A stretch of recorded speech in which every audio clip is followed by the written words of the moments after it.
All right, welcome back to Microsoft Flight Simulator 2020 World Tour.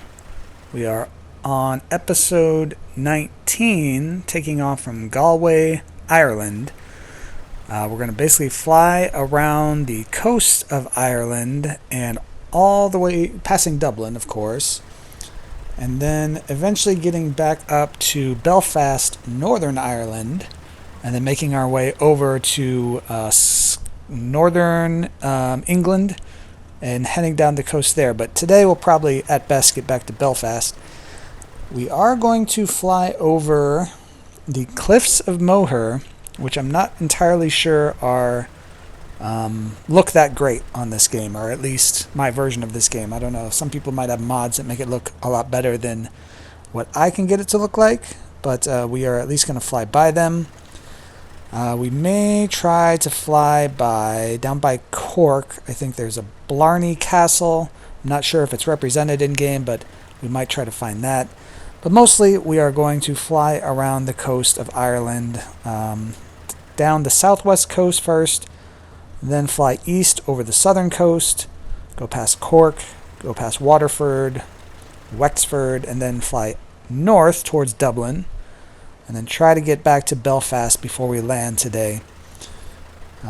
So that's the plan. That's the flight plan for today. For podcasts, we are going to catch up on some Tony Kornheiser Show podcasts. Today is Sunday, May 21st, 2023. It's currently 1:53 p.m. Eastern Standard Time, which means it is, I believe, 6:53 p.m.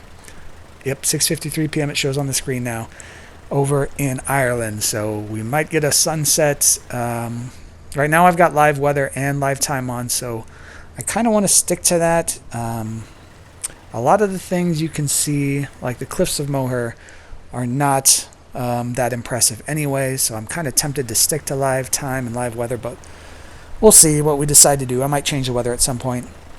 But the shows we're going to listen to are the Tony Kornheiser Show from this past week, 3 shows. Monday, May 15th, I believe Wednesday, May 17th, and Thursday, May 18th, I believe, are the shows. So we're going to kick those off right now as we take off. We've already got our light on. We're already losing sunlight, so we should get in the air and see how far we can get here today.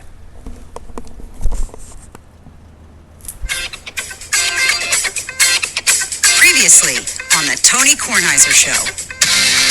So if this was the Belmont, he could maybe run, but not 2 weeks with the Preakness, right? Correct. Oh, okay. Yeah. I wasn't aware of that. I sort of thought that they would face off in the Preakness, that would be fun. All right. No, Forte is also under some suspicions of drug use back from when he was a 2-year-old. He actually was. There's a case against him. It hasn't been ruled on yet, which is suspicious in of itself. I love when you say he's suspected of drug use, like he's sitting with the other horses in the barn and they have cocaine. The Tony Kornheiser Show is on now. Alrighty then. So I had my high school weekend over the weekend. I went out to Delaware with my high school friends from George W. Hewlett High School. What did you guys break this year? We didn't break anything. Well, a toilet seat. Normally we find about the closets months later. A toilet seat was broken, to be fair. In Michael Kerr's room, a toilet seat was broken. Don't name names. And he brought it out and he said the toilet seat is broken. I said, there's a lot of bathrooms in this house and we'll get it fixed, and we got it fixed. Indeed, we got it fixed. So it's Michael Kerr and Eddie Plutzer and Stephen Pearsall and myself, and we played golf for 3 days. And then I came back and played golf yesterday because I couldn't believe I'd be this bad with my normal set of clubs. I have a set of clubs out in Delaware, and I have a set of clubs here. And in my last day in Delaware, I lost the most money. I lost $75. We played 5-5-5 for 3 rounds. I lost $75, which is the maximum you can lose, 105. I lost close to the max. It's never happened to me before. I used to win. Not win big, but win $10 or something like that. I never lost. If I lost $20. Pearsall lost all the time. So I kept $100 of Pearsall's, and I've had it for 10 years in my house, and it says Property of Gooch, his nickname, $100. It was from 2012 or something like that, and I dipped into it to pay. I dipped into my legitimate winnings to pay my legitimate losings. Okay, I dipped into it. On the last day, I shot shot 57 on the back. This is terrible. This is absolutely terrible. Water does come into play. 57. I couldn't make a single chip shot. I couldn't make a swing. I was terrible on the back. I was 45, 57. It's 102. 45 is fine. It's totally fine. Yesterday, I was 45 or 46 on the front. Is at Columbia. It's a shorter course because I play from the gold tees. And I shot 54 on the back. That's 6 per hole. I shot 54. Are you posting these scores? Yeah. What's your handicap now? It's got to be 50. I'm terrible now, and I don't understand it. I started out yesterday, and nobody really wants to hear about somebody else's golf game, but I started out bogey, bogey, bogey, par. That's fine. And then I just totally collapsed. I'm really terrible, and it's concerning to me because it's the only thing I like to do. Yeah. Is to play golf. It's terrible. We had a lovely weekend. I will say that we do the same thing all the time. We go to, and everyone has the same response when they do this in their lives. If you go to a great butcher shop, if you get great meat and chicken right in front of you, and you watch them cut it, and you watch them prepare it, and you grill it, or you put it in an oven, and it's great. You say the following sentence: I wish I had something like this near me. Same thing for a seafood market. Yeah. And part of it's just the show of as they're presenting it to you and they're telling you the story. Here's where here's where it came from. Here's how you're going to prep it. Rub this on right before you put it on the grill. And all of that is true. And you know the place I'm talking about in Rehoboth, Hickman's Meat Market. Yes, family butcher shop. Yes, for years and years and years. Wear the scars to show it. Well, that's right, because you're using tough knives and you're missing every once in a while. And you're landing on your own hands, your arms. They do something for us every single year, and I call up and they know the order. They know the order. And there's a tenderloin. And they, in front of you, they prepare the tenderloin. And with those things that they cut away from the tenderloin, they grind them up into hamburgers. They're the greatest hamburgers in the history of mankind. They're just the greatest. They're fabulous. So we sat, we chatted, and we played. We had a wonderful time, and we're old, so we don't have the strength or the stamina to play as many holes as we used to. But we really had a wonderful, wonderful time. The first 2 days, the weather was great. The last day, there was a threat of rain, and it wasn't great, but we got 18 in, without significant spotty rain. And it was just wonderful. Driving home was dreadful for me. As I'm driving home, I don't know, I started about 2:30 on Saturday, and it was a terrible rainstorm. Like by the time, if you know this geography at all, by the time I hit Route 50 in Maryland to get to the Bay Bridge, it was a total downpour all the way through crossing the Bay Bridge. Then it got a little bit better, but when I got to the Beltway, it was just, you're not moving. That's it. Everybody was out on the road. Everybody's out on the run tonight. There's no place left to hide. And so it took me a trip that most of the time takes right around 3 hours, took about 3:45. But, it's okay. That was okay. I had a lovely weekend. I was really look forward to it. And then in August, we'll do it up at Michael's house in north of about 60 or 70 miles north of New York City. And be careful with the toilet. Well, I think his toilets are probably better than Michael's. It could be a revenge situation. Yeah. Well, then I would be the aggressor at that point, and I would take a toilet and deliberately break it and burn it in front of everybody. Hey, Ron is unredressed. And then Michael came over yesterday with Liz and the boys. Because the boys are nervous about the dog, but Chessie was at the farm yesterday. Chessie's coming back today, for which I'm grateful because I love my dog. But Michael, I want you to explain what you did with the planter. So for this Tremendous. season, we went online and we ordered 2 wooden planters, about 4 feet long, probably a foot and a half, almost 2 feet deep in terms of the planting You think area. so? Probably a foot and a half. And these are elevated. I went for the higher end one that has I was paying for it. that has a little tray. Hey, Just kidding. okay, I ordered it. I did the research. Okay. And it's amazing. When I got you your first one already 3 years ago, It's great. there were 6-week delays to get any of these types of planters. These came right. I had them delivered to the front door here. Mom somehow carried both of them inside. Each is about 35 pounds. That's By a pretty carry, big you mean haul. she kicked them and pushed them? Probably. I was noticing a couple of dings.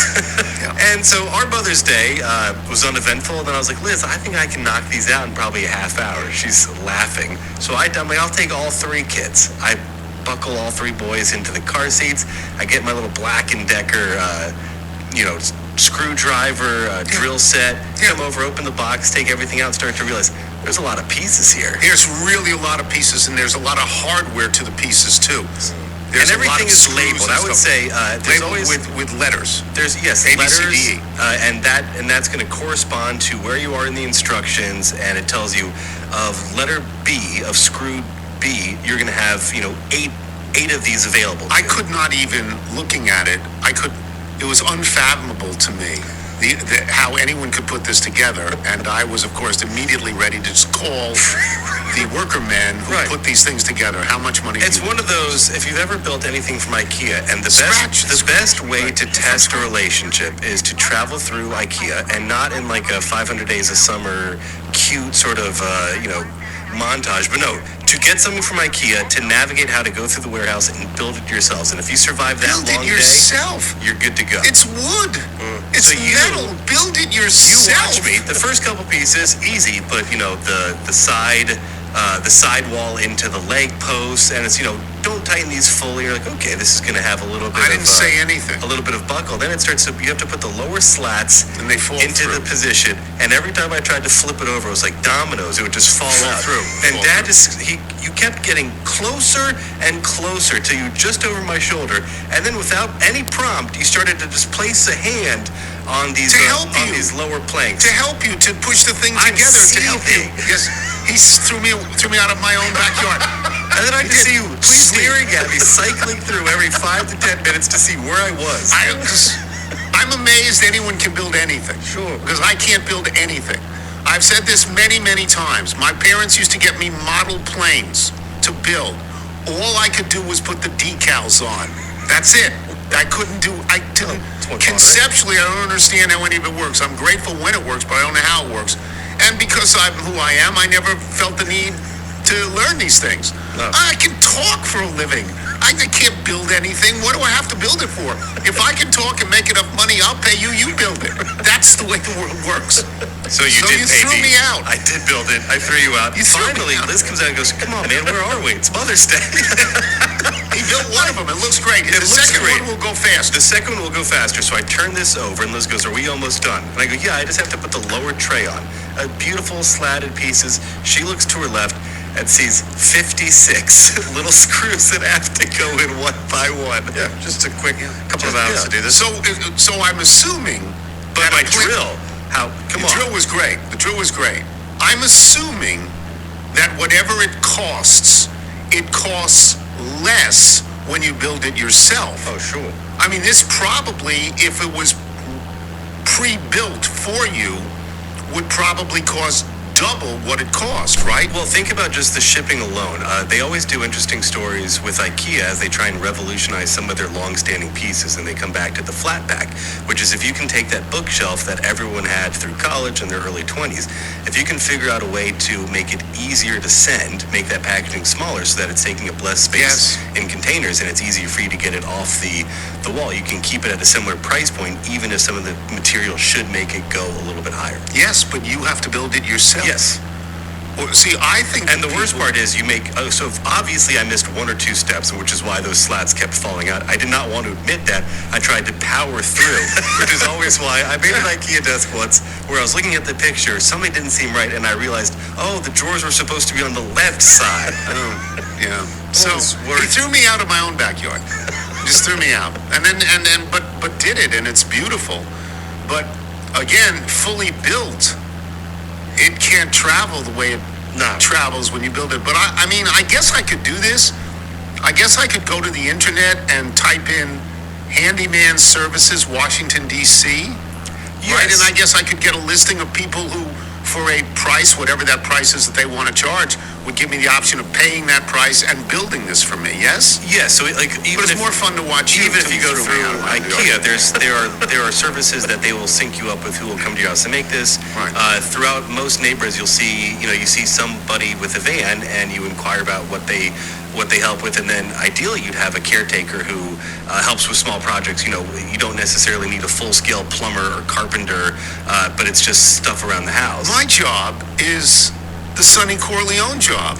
I throw money Right on the ground. at the ground and say, okay, build it. Because I can't build it. Right, but the hard thing for you is it's the vetting process of doing the research, which is why if you see somebody in the neighborhood, you sort of already think, well, I can ask my neighbor. They've had a good relationship with this, with this group. But I'm so impressed that you did that. Every time you build something, Well, let's see. so Let's see impressed. what the yield looks like for the hot peppers, the habaneros, We and want- the tomatoes. We want peppers and tomatoes, and we want to find a way to at least convince the squirrels to have détente, to leave us alone. But I'll the throw rollers- money at the squirrels. But roller skates on this of that now. planter, so it should be. Yeah, it's really moving nice. around. And then my great joy, and this was great joy. Wilbon doesn't want to hear this later in the show.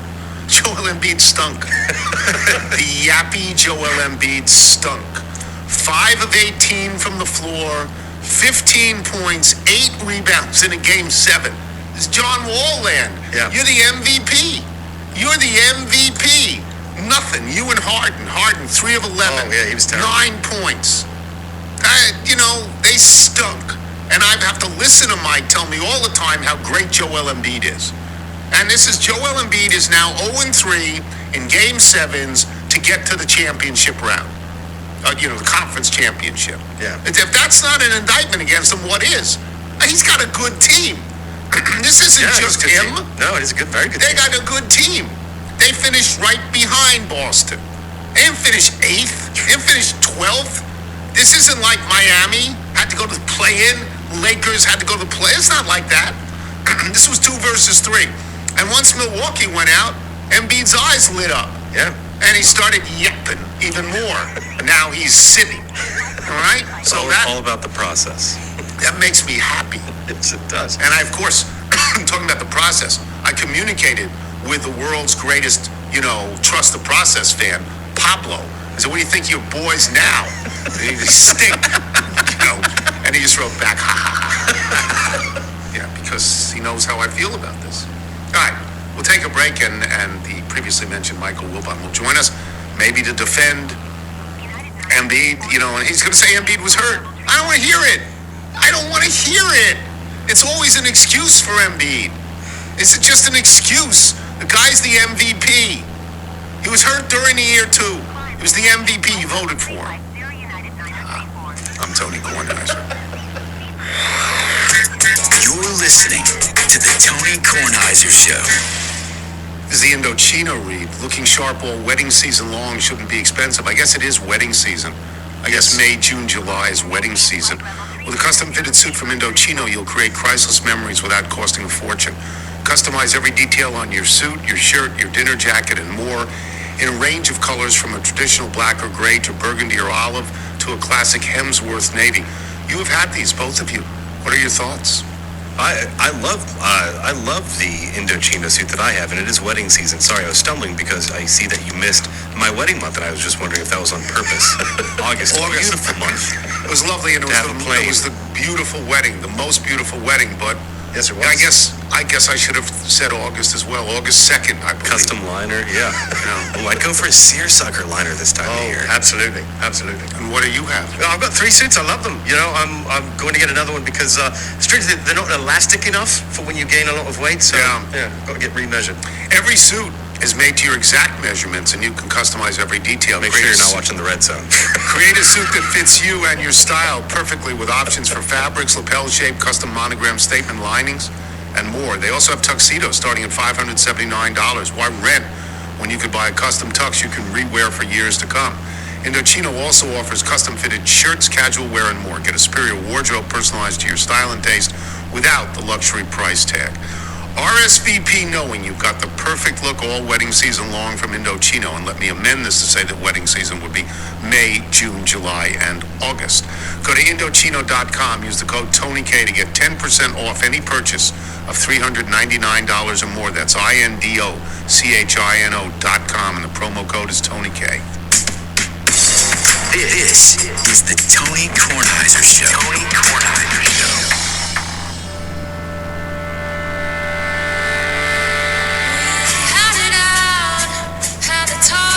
This is Caroline Muir, native Washingtonian, singer-songwriter based in Nashville. This is her first single, Follow Me. It's on all streaming platforms. Captures my love of the country music I grew up with, listening with modern pop and rock elements. I'd love if you played on your show. Help me reach more people with my music. Do you know how good this girl is? Are you kidding me? Amazing. Caroline Muir. Are you seriously? Wow. Caroline Muir. It's called Follow Me. Plays in Michael Robach. I'm going to get to Joel Embiid, as you well know. And I answered your question this morning about teammates that he was critical of. But to me, and I mean, this is my newspaper training. To me, the first story you have to talk about today is John Morant. Yeah? I mean, there's another gun video, which means that everything he said about taking responsibility, about going to counseling, about understanding his role, it's all nonsense now, is it not? Yeah. Yeah, Tony. I mean, I certainly didn't before, but when he was saying it,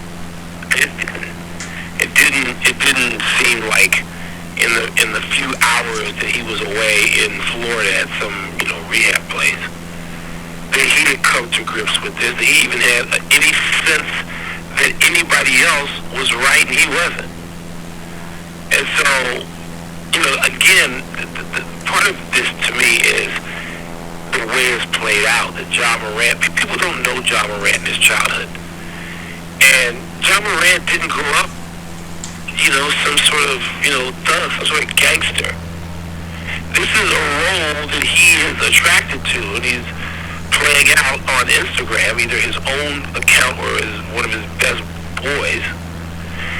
And he doesn't care about it. It's like, you bother me. What are you doing? You're bothering my fun. You're in my way. Commish, yeah, nice, sure. Yeah, I came to New York to talk to you. Can you not bother me again? He doesn't care. He doesn't even care about the hundreds of millions of dollars. He's losing. Yes. He's losing. Yes. So, I'm not going to say he's dumb, because he's not. He's a fool. And this is where we are with him. And, he has to be, the suspension, to me, would be indefinite. It's like, you come back when I say you can come back. And that may not be even next season. I fully agree with this. I wrote down Memphis has suspended him, but there's no sense of what they've suspended him from. To me, you don't play at the start of the season. I know that's months away. Yeah. You don't play at the start of the season. And by the way, do you think, and I'm asking you this, do you think Silver should step in?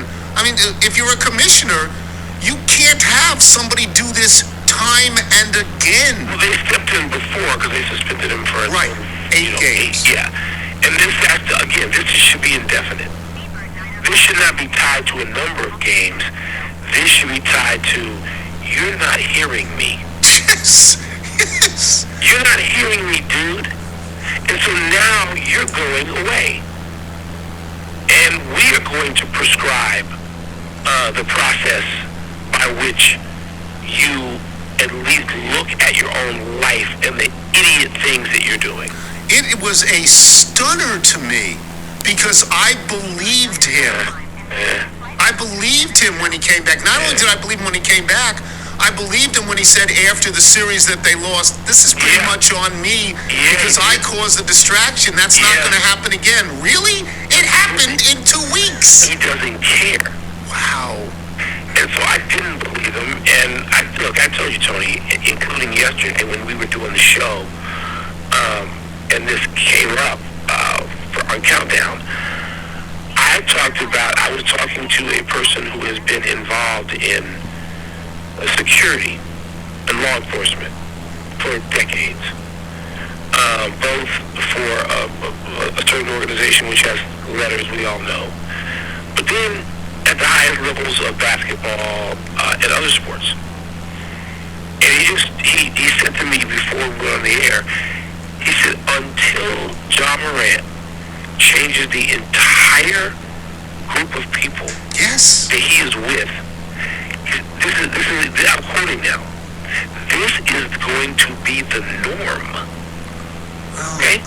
So the person I was talking to not only wasn't surprised, the person I was talking to thought that the whole thing of going to Florida was fraudulent at the time. I told you that. I told you that there are people who knew about this and thought, what? So John Morant is, Tony, there was concern about gang signals. They were concerned about other people from the Memphis organization from days gone by having to come in and soothe some tension, because Memphis ain't a place where you play around. Memphis ain't that place. If you're involved with some bad characters in Memphis, and you think like you're the bad dude, that it can be taught to you very quickly that you're not. He's a great player, and it's a story that everybody liked because he didn't go to a big school, and he came in and he lit it up, and his actions, which were detailed in the Washington Post, which is why I felt this way. Nobody else seemed to care about this stuff, but those reporters were right. Yeah. They're right. Yeah, well, nobody was doubting them. The reporting was on the money, was as thorough as you get. Yes. But he I can't just say he's not paying attention, because I don't think that part is true. He can't even give a damn about the reporting or what people think or what they said. When you do it again, okay, it wasn't his account this time, so what? Bad. All right, I'm moving on. I'm getting to Embiid, and I'm getting a Harden, and I'm getting a Doc. Embiid, 5 of 18, 15 points in a Game 7, 8 rebounds. He's the MVP of the league. Harden, 3 of 11 in a Game 7. Not his first rodeo in a Game 7 to be a dog. 9 points, former MVP of the league. Glenn Doc Rivers, your friend, a wonderful person. Championship coach in Boston, now 0-10 in the last 10 games to advance to the conference finals. Yeah. I mean, Tony, it's a failure. I mean, Philadelphia, the process and everything they've done since Embiid, Harden, all of it has just been a failure. In a place where failure is met with the opposite of approval in a way that, costs you your job, costs you your standing. Embiid is not about what anybody individually thinks. Embiid was just voted, and by a pretty, decent margin. Yes, it was. Who the competition yes, was. Yes, it was. Pumpo and Joker, the league's MVP. And I'm one of many who thought he'd earned that. We didn't give it to him. He earned it.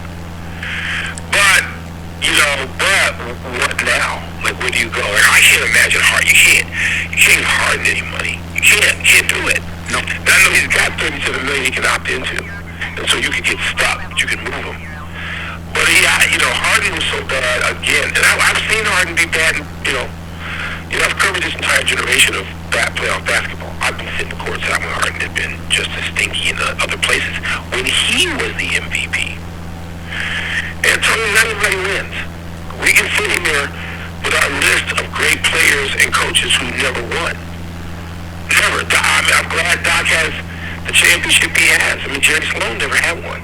People think Jerry Sloan was a great coach. 33-10 in the third quarter. They were, yeah, they're talking about the game. The game is irrelevant at this point. The discussion about the Sixers starts with what do you do? What do you do now? Who is this going to cost? And how quickly? And where they go from here? All of that is at play. I thought Boston would win game. Look, I picked at the beginning of the year, I picked Philadelphia to go to the conference final. So when they went to game 6 at home, I thought, wow, I could look pretty good on this one because everybody had Milwaukee, Boston. I had Philly. And, they couldn't hold the lead. They played what they played. Look, they got in front of Boston. They got in front of the Celtics in Boston. And then, of course, Jason Tatum had just the game of his life. And, Tony, the Celtics seem to me to be sort of flawed. Their coach doesn't want to play a defensive lineup that got to a championship round for the previous coach, his boss, then. And it's great, the Marcus Smart quote. Are you familiar with the Marcus Smart quote? I am not. So, Smart, who, is one of the, 5 best and most important people to talk to in the league after a game, Marcus Smart said, we should have started this lineup a long time ago, and I love Coach, he's here to rift as well he should be. It's like, and then so Frank and I talked about this the other day, it's like, yes, he should be. Because this lineup's been available to play all playoffs, he hasn't done it. Because he don't want to. Because he doesn't believe in what was being done before, and the players on the Celtics roster have gone to him and said, hey, listen, we got this guy, Rob Williams, perhaps you've seen him. He's in our locker room. He's a tough kid. Yeah. Put him on the court with Al Horford and play the two of them, and not everything is about small ball. And let's go. And so he finally, down 3-2, facing elimination, and what surely would have been his own firing, put that lineup on the floor. So it's been a series of 20 storylines. The first one, as you said, is it's a mix, a cocktail of Embiid, Harden, and Doc. Yeah. You now have conference finals where two teams that had to go through the play-in are in them. Yeah. Good for them, Miami and the Lakers. But reasonable people would make the other teams favorites. Denver was first all year. Boston was first or second all year. They are the obvious favorites. If I don't see them losing. Do you? I don't. Oh, sure, I can see either one of them losing. Really? Yeah. Which one do you see more likely to lose? More likely Denver. But yes, they're both the favorites. If you ask me right now who am I picking to be in the finals, I'm going to tell you Denver and Boston. Yes. Sure. But yeah, I can see them losing. The glory of this season for the NBA is that, and this was apparent from day one, you had 5 teams at least in each conference that could win the championship. That's never happened before. Never. Ever. Leagues been around since 1948 or 47, whatever. Never happened. And so that's the cool thing, because that's the frenetic, storyline about when we got through the All-Star break, which is now at the 3-quarter mark, there were only 22, 23 games left. And people like the Lakers have been playing in the playoffs ever since the end of February. Because there's that many good teams. There's that many great young players. People have no idea how great Nikola Jokic is. They have no idea. You don't find out how great Nikola Jokic is because you watch SportsCenter. You don't. Nikola Jokic, Tony, he's going to meet, the great thing about this series is he's going to go up against the best defensive player in basketball this season, Anthony Davis. Because whenever people want to get on Anthony Davis about not being out there, when he's out there, he's the best defensive player in the league. Because he can go out and challenge Steph Curry and not be embarrassed and make him miss shots. And then get back and play the likes of Nikola Jokic. Jokic is like, Tony, Shaq, who could bull bully his way to 1 million points and was a dominant figure and sort of the first of his kind, in some ways since Wilt. Nikola Jokic has 100 moves more than Shaq ever had. And sometimes you see them in like a quarter, and you're like, are you kidding me? And so the cool thing for me all winter has been being out here in Arizona where I've watched. The Western Conference is not late. It's, 8 o'clock when I'm watching Nikola Jokic. Is that other people I'm watching with, totally including lifelong basketball people, they marvel at him, his footwork, his dexterity, the fact that he cannot even jump on a curb. And he will kill you. He will embarrass you. He does routinely. People don't know him. And so they go, hey, Denver. Yeah, sure, because they're not the Lakers and the Celtics, because that's what particularly Eastern people think about certain matchups. They know the Lakers, and so that's familiar to them. They know all the teams in the East because they see them, and that's very familiar to them. There's a lot of teams that can play, man. The Sacramento Kings can play. All season they can play. Well, we're going to get to see it. We're going to get to see Jokic. And, we're going to get to see Jimmy Butler. I don't think either of those.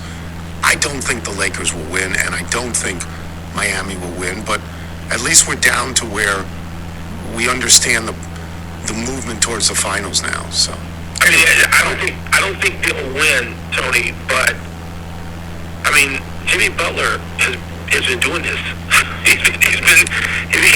He got Miami to the finals against the Lakers in the bubble. He did. He's last year. Let's remind people now. He's a great playoff player. Yeah. On a team that I think is sort of crippled. I mean, they're missing two very important people, and Boston is healthy. People. He's local. Yeah, Boston's healthy. What he's healthy. done with his life, Victor Oladipo is just an exemplary person. He's a good singer, too. But Tony, yes, he is, by the way, yeah. He's a good singer. But Tony, they're not, they still got, a lot. They got Kevin Love, who's they're a nice team. I just think this is the end of the line for them. They're a nice team. I think so. But I tell you what, if you're Miami, don't you think you just played these people to a draw last year? Yeah, you can sell that. You can sell that to your team. You can. All right, I'll talk to you later. All right, Tom. Michael Wilbon, boys and girls. We'll come back with Bob Ryan. I'm Tony Kornheiser. This is the Tony Kornheiser Show. This is a ZipRecruiter ad. When it comes to scoring great hires for your business, you may be up against some obstacles, like having lots of applicants but having a difficult time finding the right ones for your job, or trying to find the time to hire while running your business, plus trying to ensure workplace safety. That's why you need ZipRecruiter on your team. No matter the industry, healthcare to manufacturing to business services, ZipRecruiter makes hiring faster and easier, and now you can try it for free at ZipRecruiter.com/Tony. First, when you post a job on ZipRecruiter, it gets sent out to over 100 top job sites.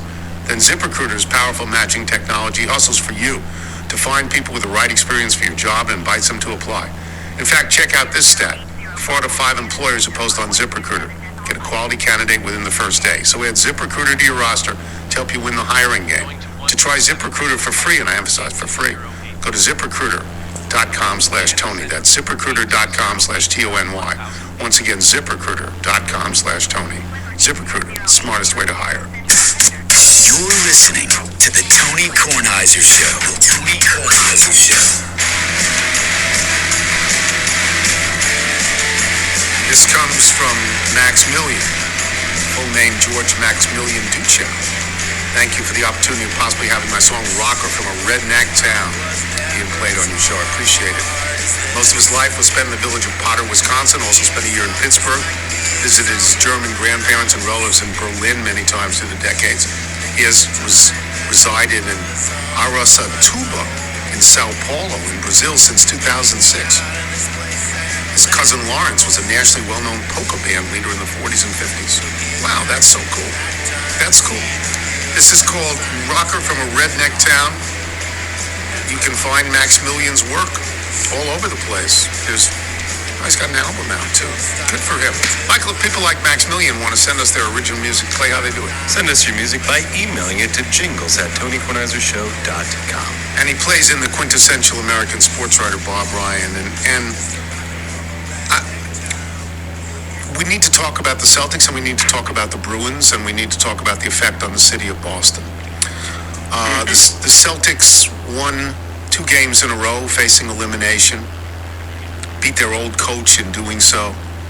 Doc Rivers, who I know is a friend of yours, has now lost 10 consecutive games when he had a chance to advance to the conference finals. He's got a ring, but I don't think he's going to have a job much longer. Do you, Bob?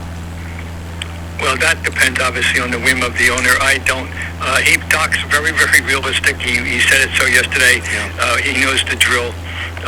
He knows that nobody's safe, as he put it, even with the 2-year contract left, 2 years left on his contract.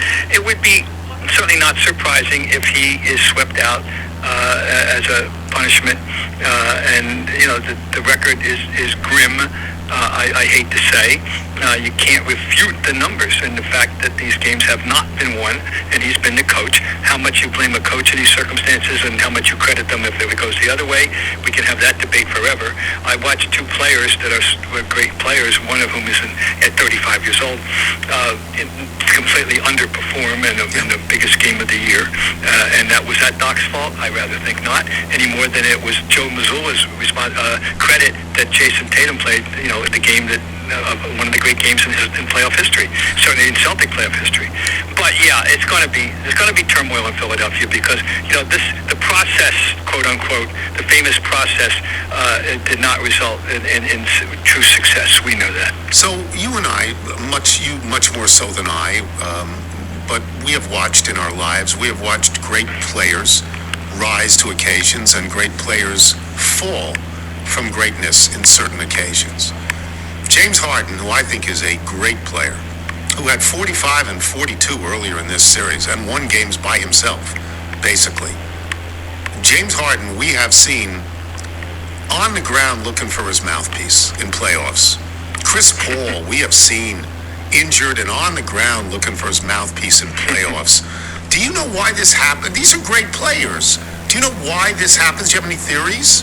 No, it's difficult. It's a very interesting circumstance, particularly in Harden's case. A one-time MVP, a guy who did win 2 games with 40-point performances, won games with last-second shots, and then looked utterly pathetic and decrepit and old and useless yesterday.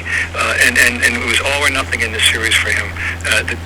After, you know, this is the 3rd bad game out of the 7, and I mean, and it was atrocious. I don't have an answer to the Chris Paul thing. One thing is that too much burden is placed on a guy 6 feet tall. There's only so much he can do. And it was the same thing with Isaiah Thomas. He had his great moments. It took a while to figure out how to make use of his talent. Really, it did. Paul, 18 years now in the league, he is what he is. He's a very talented, going to the Hall of Fame, 6-foot point guard, and there's only so much he can accomplish. And I don't think that he didn't win a championship. He was never the best, I guess to say the best player on a team that could win a championship. Although, he's going to go to the Hall of Fame with his lengthy career accomplishment. But to answer your question, rising and. No, I don't. Obviously, you don't have an answer. You don't have an answer why Tatum, after these 3 atrocious starts that he had in the games, pulled himself together yesterday and had that magnificent game right from the start. I'll go to Embiid. It was never my choice for MVP. Regular season award, I would have given it to Antetokounmpo over Embiid. I think Embiid is yappy. I'm tired of him putting his hands up and asking the crowd of Philadelphia to applaud him all the time, and then never, ever, ever gets to a conference final. And this is this is no 8 rebounds and 5 of 18 shooting in a game 7. What are we talking about here, right? I looked up at one point relatively late in the game, and he had 1 rebound in the 3rd quarter, and I thought, what is this? That sort of jumped out at me. I did, in fact, advocate for him to be the MVP. Were I a voter, I would have voted for him. I stated so publicly, so that's okay. There were 3 great candidates. He was one of them, and then he happened to win. That's the way I look at it. And it is based on regular season, and he carried that team a long, long way in the regular season. They didn't have much depth to him. They really didn't, and he was disproportionately important to that team. So, okay, that's another one. But he clearly was underwhelming yesterday. Now, I note that you did. Now, I'm sitting up in the upper reaches of the Garden press box yesterday, way above the action, and I have no audio, I have no nothing. All I know is what I can see from up there in the heavens. But there was a play in the second period. I think he got fouled and he was hurt. That knee acted up on him. I will give him the benefit of that doubt. In fact, I might go so far as to say he performed better than you'd expect based on what he may have been dealing with the entire playoffs, the entire series. So I'm inclined to give him a little bit of slack in that regard, and think it would have been, things might have been different if he had been fully healthy.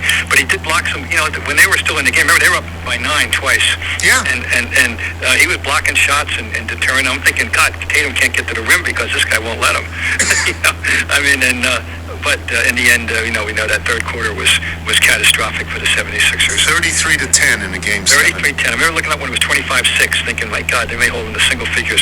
Now, of course, this being Boston, Tony, I must point out, we've seen it before. In 1986, the Celtics went out in Game 6 against a clinching game against the Hawks with a 36-6 third quarter.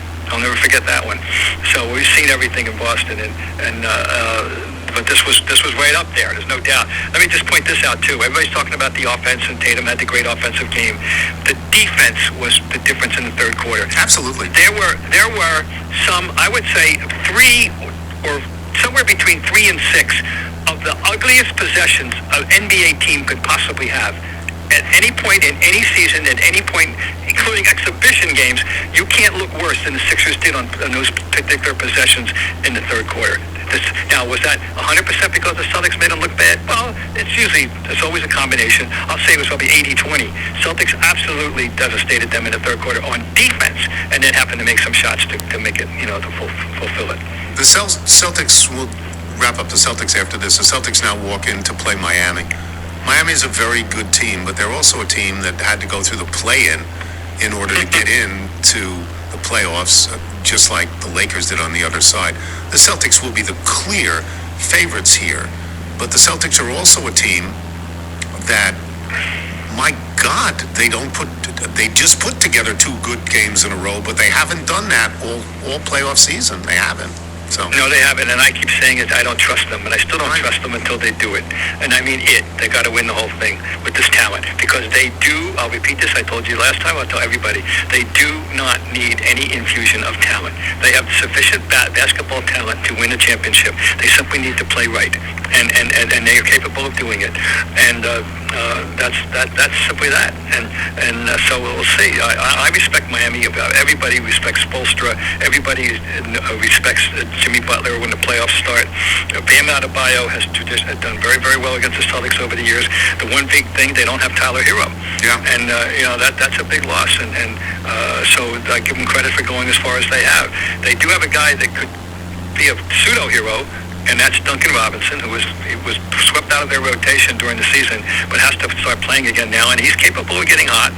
But and that's so I would just keep your eye on that. That could happen. But you gotta like the Celtics in this series with the home, although the home isn't invincible, that's for sure. And it's in there. I said this after they won Game 6. They're the one team that's left that you can truthfully say their destiny is in their hands. If everybody plays their A game, they win, period. Okay, let me shift to the Bruins.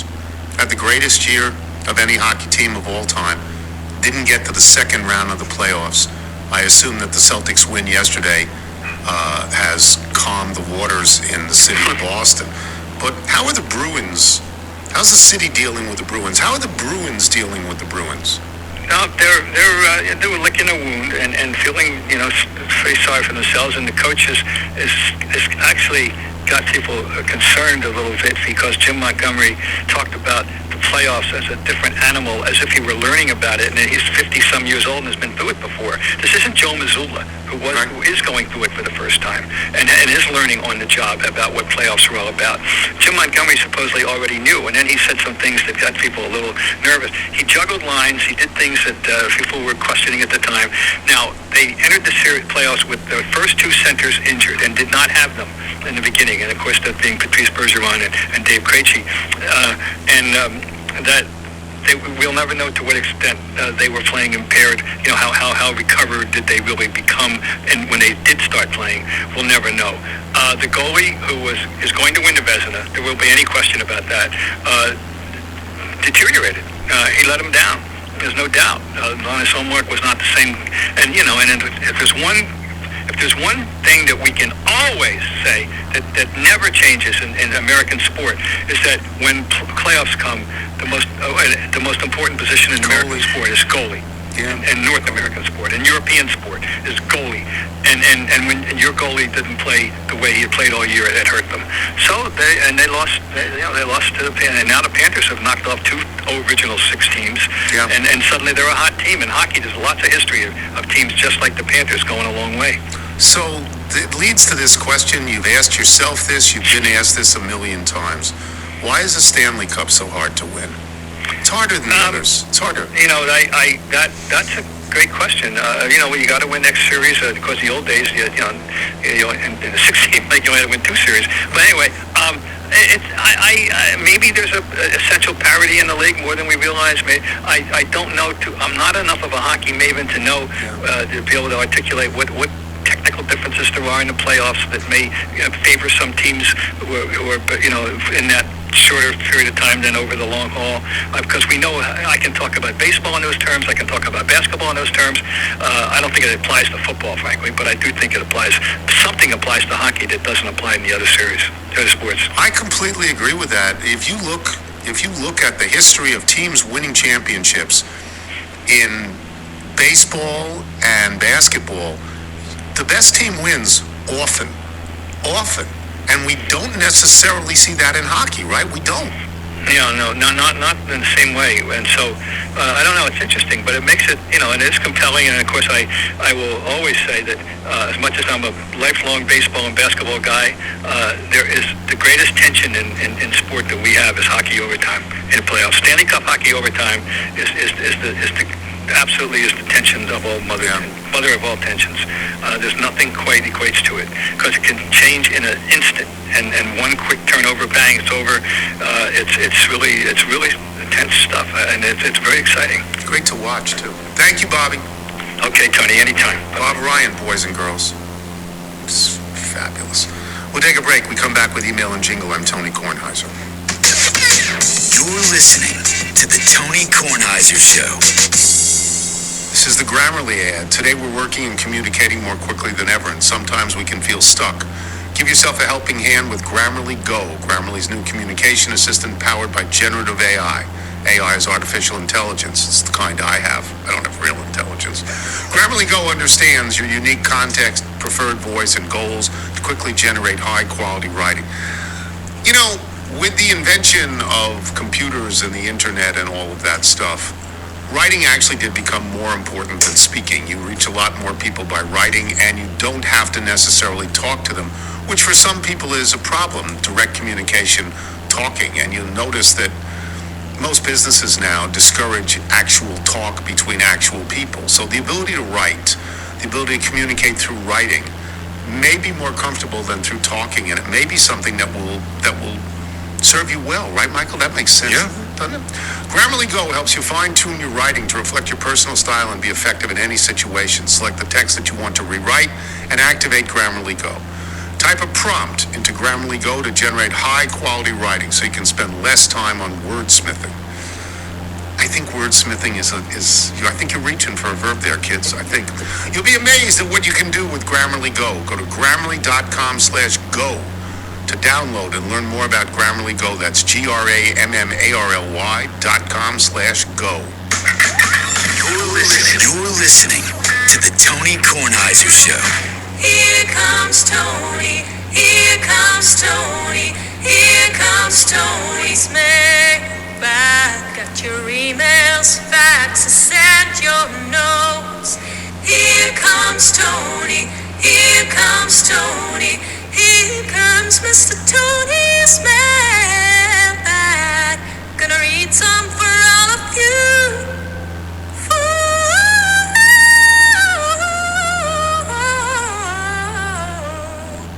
Wow. That's sent in by Claudius West, who writes, Attached is the jingle for the woman that I was once related to by marriage named Ani Kress. Wow. That's amazing. Wow. That's a wow. Spectacular. Wow. Thank you, A lot of Claudius. Indigo girls in her phrase. Thank you, Ani. Yeah. Wow. Wow. You want to do the Bethesda Bagel in? Yes, we got the bagel sandwiches today. Very excited about that. Bethesda Bagels, we love them. You will as well. Just go to BethesdaBagels.com for a location in the DC area nearest you. Then pop on in, and you will be thrilled. Before we get to the mailbag, in honor of the Hewlett High School weekend, over the weekend, let me just say, turn around. Every now and then I get a little bit lonely and you're never coming round. Turn around. Every now and then I get a little bit tired of listening to the sound of my tears. Turn around. Every now and then I get a little bit nervous that the best of all the years have gone by. Turn around. Every now and then I get a little bit terrified, and then I see the look in your eyes. Turn around, bright eyes. That's Jimmy Steinman's great writing. Hewlett High School. Thanks to our... Who's in charge of the jukebox? Oh, great question. We didn't have any music. We're so old. We just talked. We just talked. That was it. It was great. We just chatted. Thanks to our guest today. Did you think we would have music? I just thought there'd be a background Beach music. Boys. Yeah. Get home from golf. I don't even have a record player or a music machine. I need a handyman. I'm your handyman. I'm not the kind to use a pencil or rule. Right, see, these songs would be great for you to play. I'm no fool. I fix broken hearts. You know I really can. Thanks to our guests today, Michael Wilbon and Bob Ryan. Thanks to today's sponsors, Indochino, Grammarly, ZipRecruiter. Remember, you can listen to us on Apple Podcasts, Spotify, Google Play, and Odyssey. And if you get the show through Apple Podcasts, please leave us a review. It's terrifying. I can do these songs. It's just terrifying. They come into my head, and I know the lyrics. All of them. Most of the lyrics. Yeah. From Francisco DeFalco in Alexandria, Virginia, Trader Joe parking lots are designed for smaller vehicles, like Subarus. From Bill Gardner in North Potomac, Maryland, my wife loves the Trader Joe's in Travel or Trayville Square. I rant about the parking lot all the time and refuse to buy anything in that shopping center. My wife's car has little dings everywhere. Sons of bitches. From Matt Strain, yesterday I was talking with my 84-year-old mom, Susan Strain, who suffers from Parkinson. Out of nowhere, she said, if it wasn't for the Tony Kornheiser show, I wouldn't be here. No pressure, but thank you. I like my mom. Appreciate you giving her a reason to stick around. From Gus Karianis in South Glens Falls, New York. My original roommate in college, Dave Carpenter, was from Glens Falls, New York. I have pileated woodpeckers nesting near my house every year, and when the young leave the nest, provided the northern goshawk doesn't kill them, they are incredibly vocal. Here's an interesting little bit of trivia for you. Walter Lantz used to use both the look and call of the pileated when he created Woody Woodpecker. Listen to the call on your Google machine and you'll recognize the ha-ha-ha-ha sound for sure. I usually left my last name off as you suffered so much trying to pronounce it, but it's Karianis. And yes, like most Greek immigrants, my grandfather operated a few restaurants in New York City, and my aunt's brother owned a little rib joint in Memphis called the Rendezvous. Okay. The Rendezvous is the best ribs in the world. Yeah. Not just the best in Memphis, not just the best in Tennessee, not just the best in the southern part of the United States, the best in the world, the Rendezvous. I think that Jesse McCollum is friendly with that family. Karianis. And you like them unsauced? I do. Dry. I like them dry, and when I want to add sauce, I do. I don't like them to come that way. If you ever get a chance to go to Memphis and the Rendezvous, do it. From Stephen Good in Fayetteville, Arkansas. Last weekend I went to Cooperstown to see the Baseball Hall of Fame before going to New York City to see Citi Field and Yankee Stadium, knocking out the final two active stadiums on my list. I'm now 30 for 30. I stayed at the Otissaga, as you have recommended numerous times on the podcast. It was as you described and more, and there's one thing that really made the trip special. It was not completing the stadium checklist or going to the Hall of Fame. It was not the beauty of the lake, the great beer, or the good food. No, the trip was truly made when I opened up the armoire and found not one, but two fluffy white bathrobes. Thanks for the hotel recommendation. I don't know that anyone listens up there, but it's the best hotel I've ever been in. I know, we went right, Michael? Yeah, we had a great vacation, a vacation that lasted a little bit longer for you with one phone call. Oh, yeah. And that's a long time ago, and that's for another discussion. But that was almost the end of Tony. For Jeremy Salinger in Chicago, Illinois. First time, long time by millennial standards, though not by ESPN Radio Day standards. On the May 8th episode, you read a note by Steven Salinger. I finally had my first David Aldridge. Hey, I know that guy. That guy's my dad. Stunned that my dad never told me he was a little. I played it again and then heard you add from Doylestown, Pennsylvania. My father is many things: dentist, inventor, Volkswagen enthusiast, and now I add to that list, not that Steven Salinger. Also, if you would be so kind, please give a shout out to Josh London in Chicago, who introduced me to the show many years ago and is getting married in September. So he thought it was his dad, but it wasn't his dad. From Patrick Sitter, our old friend in Sioux Falls, South Dakota. I like melons. Do I need to move on to a more melon-friendly podcast? Is it over between us? From Bob in D.C., please ask Dan Byrne to compose a song called The 14 Players Drafted Before Booger McFarland. The song actually writes itself. I don't think my life will be complete until I hear that song. Challenge on, Dan. Yeah, what else do we have here? A couple of others. I'll just do one or two more. From Fab Nicolau in Melbourne, Australia. We feel your red zone pain in Australia. Our Comcast equivalent, Foxtel, has ditched it as well. When you talk to Goodell and Comcast or whomever, see if you can put in a good word for us as well. Love the show. We're back. Yes, we are back. So I assume it should be back for anybody. From Stephen in Tampa Bay, there is a special place in hell for people who play golf slow. When I started to teach my daughter to play, she was about 9, the first few times on the course, what we focused on was how to play quick. Get to your ball, select a club, be ready to hit when it's your turn. As you walk up to the ball on the green, start looking at the slope and the contours so you don't have to spend much time reading the green when you get to the ball. And finally, at a certain point, just pick up your ball and head to the next green. I explained if you play quick, you can play with anyone, even those much better than yourself. The worst is to have others in your group constantly wait for you or being the source of a backlog on the course. She's 26 now. She had a nice little high school golf career. We have a trophy for the winner of the annual Daddy-Daughter Classic, which at this time resides in my domicile. So if I owned a course, I would have a starter watch each group play the first hole. Based on this observation, the starter would tell them which set of tees they're going to have to play going forward. Last, I know you don't care, but the Tampa Bay Rays are having one of the best seasons in the history of baseball. I wish I got more love nationally for what they're doing. We have them on PTI all the time. We talk about it all the time. And by the way, slow play is frowned upon everywhere except for Pebble Beach, right? Then it's understood. It's understood. Yeah, frowned upon, but accepted. Yeah. Okay, yeah. From Ed Budd, the Village Links is a nice municipal golf course in Glen Ellen, Illinois. When I played it back in the 90s, they had a great solution for slow play. If your foursome finished within 15 minutes of the group in front of you, you got a free pitcher of beer. And it worked. Seems nice. Stephen Greenfield, Gaithersburg, Maryland. Years ago, I traveled to Costa Rica with my family. One day, we booked an excursion to go whitewater rafting. It's Costa Rica, I'm emphasizing. The rafting company picked us up in a van to go to the river. When we were picked up, there was a couple in the van. We introduced ourselves and started chatting. They mentioned they were from Dallas and their son was getting married in a couple of months, and how happy they were about that. I told them I went to a summer camp with a family from Dallas.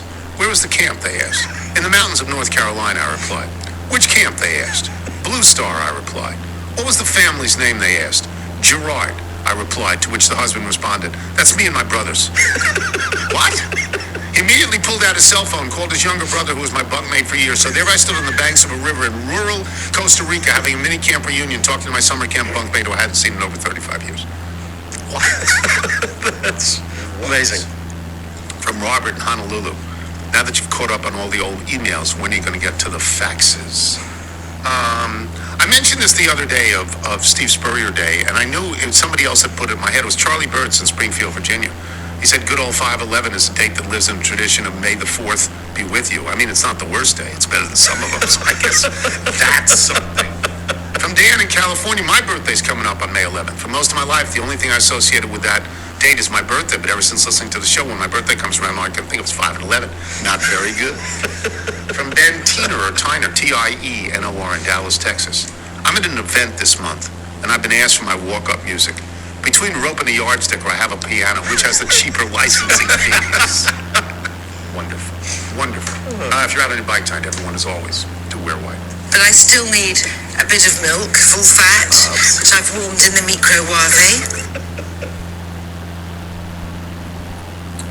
All right, so that was the Monday, what was the date? May 15th episode of the Tony Kornheiser Show, and now we're moving on to the Wednesday, May 17th episode of the Tony Kornheiser Show. Previously on the Tony Kornheiser Show. You have to put the lower slats And they fall into through. the position, and every time I tried to flip it over, it was like dominoes. It would just fall out. through. And Dad you kept getting closer and closer to you, just over my shoulder. And then without any prompt, he started to just place a hand on these help on you. these lower planks. To help you, to push the thing I together, to see help you. Yes, he threw me out of my own backyard. This is General George Washington, and you're listening to the Tony Kornheiser Show. So we're going to do something a little bit different today. I'm not going to concentrate on the basketball last night or the draft lottery or, the Nats or anything like that, because I want to get right to Andy Byer, because Andy's making room for us today, and I appreciate that. The last time we talked, Mage did not come up, and then Mage won a pretty good Kentucky Derby. Down the last quarter or so, took over the race. It was really quite fast and quite good. As you reviewed that race, what did you think of Mage's performance? Well, I was dubious about Mage going into the Kentucky Derby just on historical grounds. I mean, the whole history of the Derby says the horses really need enough experience and foundation in order to win the Derby. And Mage didn't pass any of the tests. He'd only raced 3 times in his career. He'd never raced as a 2-year-old. We always joked that this was the curse of Apollo, who I think ran in 1892 without running as a 2-year-old, and he won. And then 80 years passed and no other horse could do it. But Mage ran, a very respectable race with so little experience behind him. He came from, way in the back of the pack. Yeah. Finished strongly. I mean,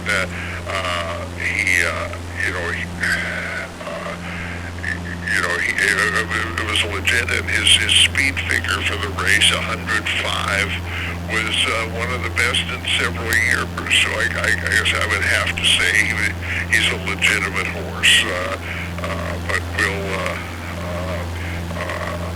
unfortunately not get really much of a further test for him in the Preakness on Saturday, because I think it's safe to say that this is maybe the worst Preakness ever. So I heard about this. I heard that not a single horse from the Kentucky Derby, other than Mage, is entered in the Preakness, and it's unfathomable to me that not everybody, but 8 or 10 horses continue from the Derby to the Preakness most of the time. There's a lot of money in there, and it's a Triple Crown race. Why is this happening? Right. Well, this is unfortunately a continuation of a trend that has been going on for some time. I mean, trainers nowadays don't like to run their horses, with short rest. They like to, space races out, maybe several weeks apart, and increasingly in the Preakness, the losers see no incentive to continue on from the Derby into the Preakness. The winner of the Derby will come to the Preakness because he could win the Triple Crown. Yeah. He's the most temporarily the most celebrated horse in the country. You got to take a shot at it. But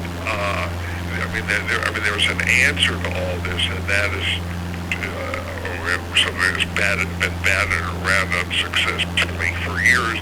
And it's just to change the timing of the races. Push the Preakness back to 3 weeks behind the Derby, run the Belmont sometime around Memorial Day, and you can eliminate this issue. But the racing industry is not necessarily one to make changes radically, and but if this year's fiasco doesn't prompt a real revision of the series, I can't imagine what they can do to prevent this from happening again.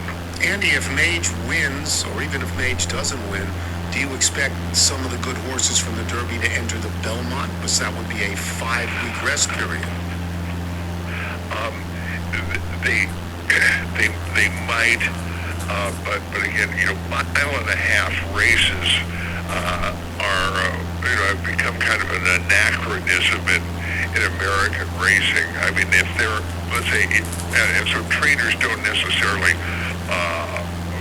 look to run horses at that distance unless they think they're really cut out for the distance. So if, the Belmont could be a pretty unimposing field too. It just depends on individual horses' decisions. But unless you're going for the Triple Crown, these races don't necessarily mean that much to owners and trainers unless they perceive that individual, like mile and a half Belmont as a race that they think they could win. I wanted to see Mage run against Forte. Forte's blocked from entering the Preakness. I don't know if he will enter the Belmont, but the way you're describing this, Andy, we could get an inadequate Triple Crown winner. The Triple Crown has always seemed to me to be the benchmark of greatness for a horse, right? And if you're not running against anybody, then what is it? Right. I mean, this is really kind of pitiful, and Ford, whom I would choose to pronounce correctly. Oh, okay, Ford. Okay. The whole racing world pronounces him Forte, but let's say we English majors from Harvard would use Ford. But that's another subtext of this whole race. I mean, Ford was found to have had a medication infraction going all the way back to Saratoga last year, and he should have been suspended along the way, and the lawyer for Pletcher and owner Mike Rapoli, just kept getting continuances and putting it off and burying this story until it finally came out, and Ford a lot of won his races on the way to the Kentucky Derby during a period when he and the trainer should have been suspended. So it is let us say a murky situation as well. But when you consider that Bob Baffert was given a really stiff 2-year suspension from the Derby because of a medication violation, and then Todd Pletcher just kept putting off any kind of adjudication, and they finally in the last week gave him like a 10-day suspension, but it's one that's going to keep him and the horse out of the Belmont. I mean, it is a real mess. That sounds bad. You want to pick a winner for us in the Preakness? I assume you got one. Yeah, I like Mage. Right.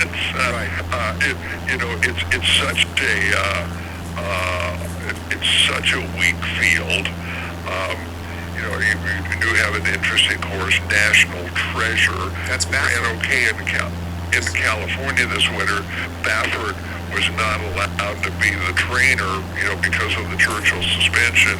Now, Baffert is back, so that horse is okay. But and there's a First Mission, who's won 2 of his 3 starts he's from trainer Brad Cox, who lately just seems to win everything. So there are horses who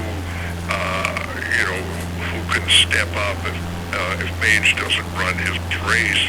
But if Mage comes close to duplicating his Derby, I think he's going to win, and we will go 3 weeks from now. We will be talking anticlimactic Triple Crown bid we've ever seen. Well, we're going to do that. You and I are going to do that in 3 weeks. Thanks, Andy.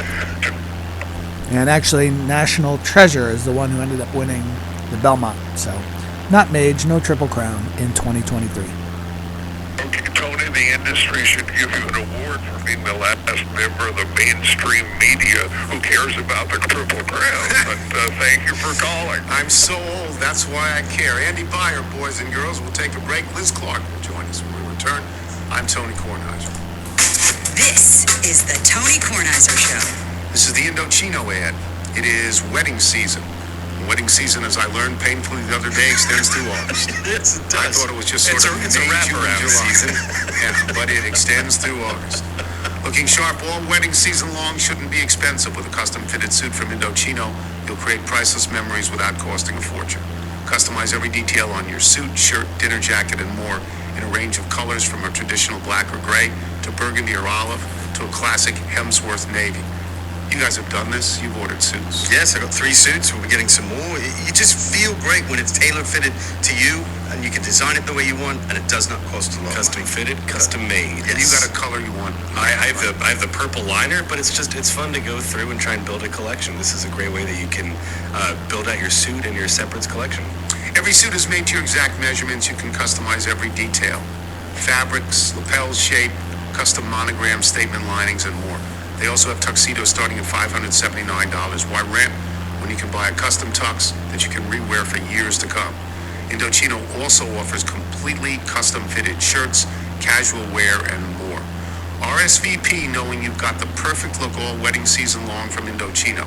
Go to Indochino.com, use the code TONYK to get 10% off any purchase of $399 or more. That's INDOCHINO.com, and the promo code is TONYK. Use the code, people. You're listening to the Tony Kornheiser Show.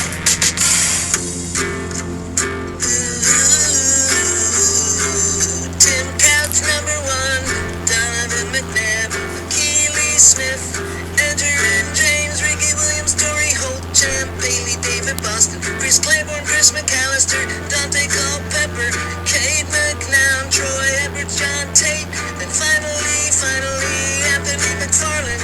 Were they on the take? Were they on the graft? Were they just stupid? Were they all daft? The 14 players taken before Booger McFarland in the 99 draft. Booger McFarland in the 99 draft. Tim Couch #1, Donovan McNabb, Keely Smith, Edgerrin James, Ricky Williams, Torrey Holt, Champ, Bailey, David Boston, Chris Claiborne, Chris McAllister, Dante Culpepper, Cade McNown, Troy Edwards, John Tate, and finally, Anthony McFarland. Were they on the take? Were they on the graft? Were they just stupid? Were they all daft? The 14 players taken before Booger McFarland in the 99 draft. Booger McFarland in the 99 draft. It's a genius. Sandberg, he writes a note. I hate to let a challenge go unmet. And he did it. He writes the song. Thank you, The Dan. 14 players taken before Booger McFarland in the 99 draft. I will be sending this to Booger. I hope he just plays this on repeat on the range before a round of golf. Just unbelievable. Get you ready Send for it to team. Booger. Absolutely. Liz Clark joins us now on the occasion of, because we love Liz Clark anyway. But the French Open is coming up really soon. And the greatest player in the history of the French Open, but I mean, nobody would deny this at all, Rafael Nadal, may not play in the French Open. What are you hearing about Nadal's status, not just for the French Open, but forever and ever and ever at this point? Thank you for having me. This is very bittersweet. I mean, I covered his first French Open victory when he had just turned 19, and I covered his most recent just last summer. So in a way, I feel like I know his story, but to prepare to talk to you, I've really been studying the numbers and the record, and it's just mind-blowing. It's mind-blowing, but nothing that I'm hearing is good. And, you know, he's the one pulling out of each tournament. You know, he's you know, it's his words, and he's just saying, hasn't been able to practice at a high level, and this takes time. So he has withdrawn from every clay court preparatory event in the run-up to this French Open, and he has never contested a French Open without competing on at least one clay event. He hasn't played on clay since a year ago, and he's only played 4 matches this year. So he's injured. I cannot see him, just showing up at the French and playing his way into form. That's not how he rolls. Do you think, you've watched him for the length and breadth of his career, if he can't play in the French Open, do you think he's done? Do you think he says, that's it, I step away? Boy, I don't know. That really goes beyond. I'd be faking that I know him well enough to even answer that. I do know that he loves tennis, and he is not chasing numbers, even though that's hard for everyone to believe. Of course, he's tied at 22 majors with Novak, but that's not what is keeping him in it. He loves to compete, and so certainly the French Open has a special place in his heart, and the clay court service has an extraordinary place in his repertoire. He's just a genius on that surface. But if he wants to keep competing, I don't think it will be just because, I missed the French, I must now stop. But that said, if it's not bringing him joy, and now he's also said he loves the pain. He loves the struggle. That's the price you pay. He loves paying this price. But I just have to wonder. He's going to turn 37 in a couple weeks. He has a child. Your priorities in life shift, and he's not a normal guy. No one who's number one in the world at anything is someone we can really relate to, given what they sacrifice to get there. It's a really special breed of cat. But I know I sound like I'm tap dancing, but it's difficult to say. I would think this might be his last year, this competing. Yeah.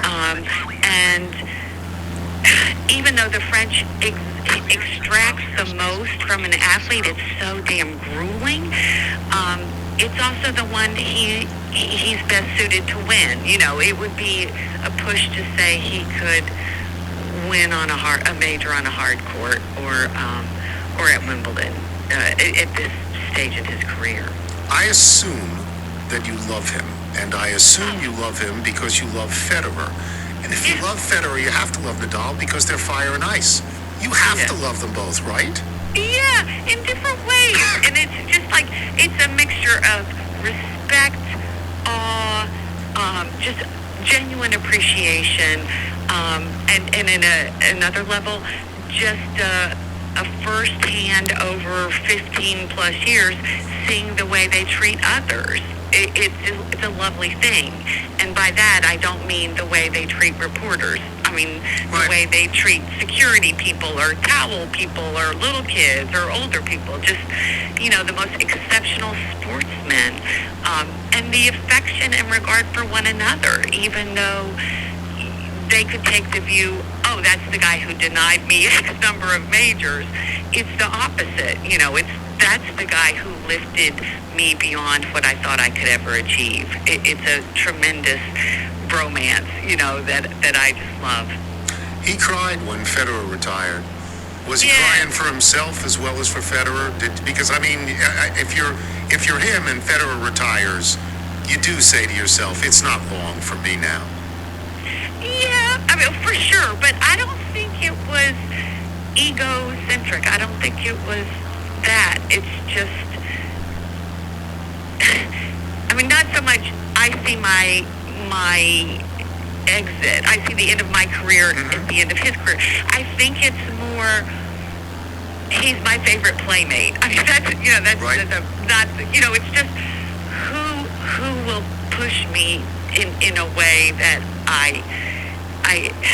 and obviously Novak has pushed him quite a bit, but it's a real special relationship. But we cry also just when a great artist dies. We cry when Prince dies or David Bowie dies. It can be that too. Just someone who, my narrative isn't based on their narrative, but boy, I appreciate the genius of that person, and I mourn the silencing of that voice. In a way, I think it was that too. Well, I mean, if you are a sports writer and you look at Nadal now, and you know how much he's pushed his body, and he has injuries that don't heal. They just don't heal. They're muscle tears that stay with him for years and years and years.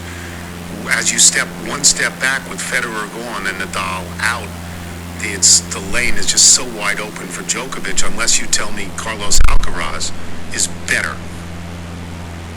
I think at this moment Alcaraz is better, certainly on clay. I mean, Novak, although I have absolute regard for what he has achieved, he's struggling with an elbow injury, as I understand it. He had a surgery on an elbow.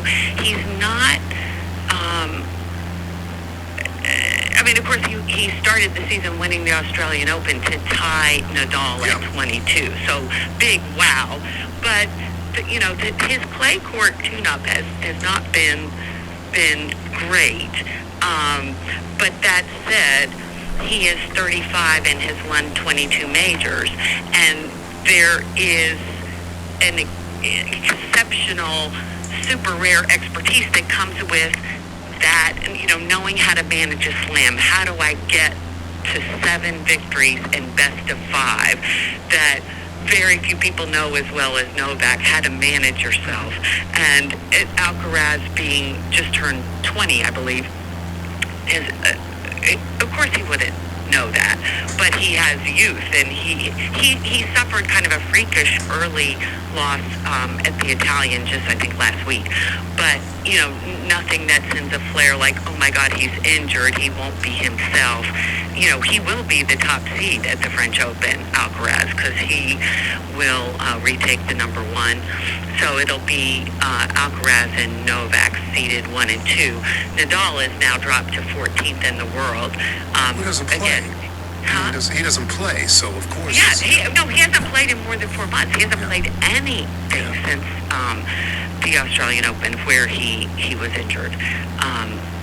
And hasn't played on clay again in 12 months. So, it is wide open. Everything, I think, in men's tennis, honestly, is wide open at the moment. And you'd have to favor Novak in every slam, except Alcaraz. I might favor him to win this French Open. What a joy to have you on and to just listen to your voice. How's retirement? Is it working out? Every day is domestic bliss. And people would mock the banality of my days, I'm sure.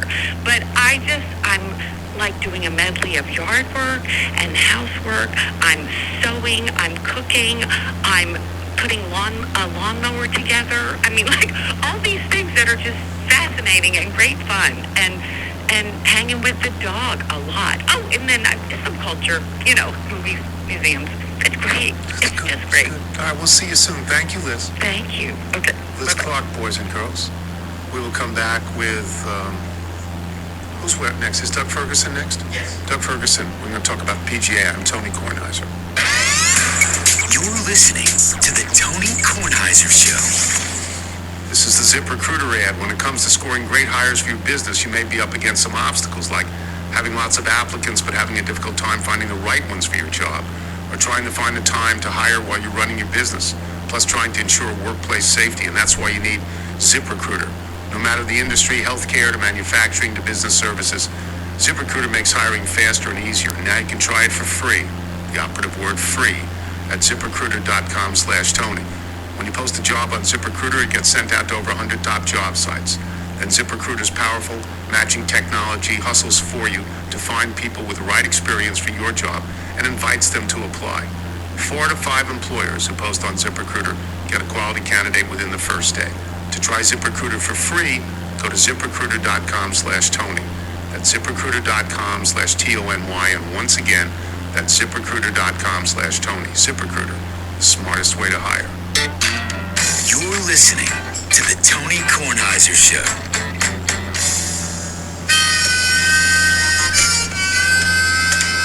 So we played a song recently by Mike Steinell, a jazz song. I'm not the world's greatest jazz guy, but it was great. Yes. Then we find out he's a genius. And he sends us this song called Something Died in My Garage. And he says, I'm a retired jazz professor from the University of North Texas who during the pandemic has been writing music that addresses life's most difficult issues. In that spirit, I offer you and your listeners Something Died in My Garage. I know there are many out there that have suffered the same situation might find comfort in this piece of music. By the way, I play all the instruments, I do all the singing. You'll have to judge for yourself whether that's positive or negative. And finally, I've had some comments about my pronunciation of garage, generally turned into one syllable. All I can say is I grew up in Kansas, and that's the way we say it, garage. I'm certain this will drive Nigel nuts. By the way, we also say wash instead of wash. Now enjoy the song while I go out and wash the car. Garage. Mike Steinell, yeah. Talented. Yeah, wow, it's a total wow. He plays in Doug Ferguson of the Associated Press, who was in Rochester, New York at Oak Hill for the PGA coming up this week. And the first question I would ask is a question that indicates where I was born and where I was raised and where I went to college. Because I know how cold it can be in May in upstate New York. I've been in upstate New York on May 17th when there were 3 inches of snow blanketing Binghamton and Ithaca, and Rochester is further up and closer to a lake. So what's the prediction of the weather, and is anybody sort of scared that having a major in upstate New York at this time is risky?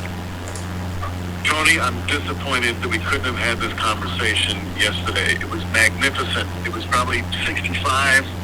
It felt like springtime and anywhere else in the country. And it was 38 degrees when I walked in this morning. I ran into, there's a South African player named Aki Stridham. And at 6:57, he's standing on the 10th tee, ready to play a practice round. I walked past him and I said, have you no friends at all? And he's by himself, and I mean, it looked like a ghost town at 7 o'clock. Usually on a Wednesday at 7 o'clock before the major, especially the PGA, you got guys on the range, on the practice green. They're going to go play 9 or 18 and get their work done and be done with it. There was nobody on the course except law enforcement, keeping the massive crowd, which was nobody either. Yeah, it's freezing right now, but it'll be fine the rest of the week. I think it was just a. Normally, I'm not a weather guy, but whatever.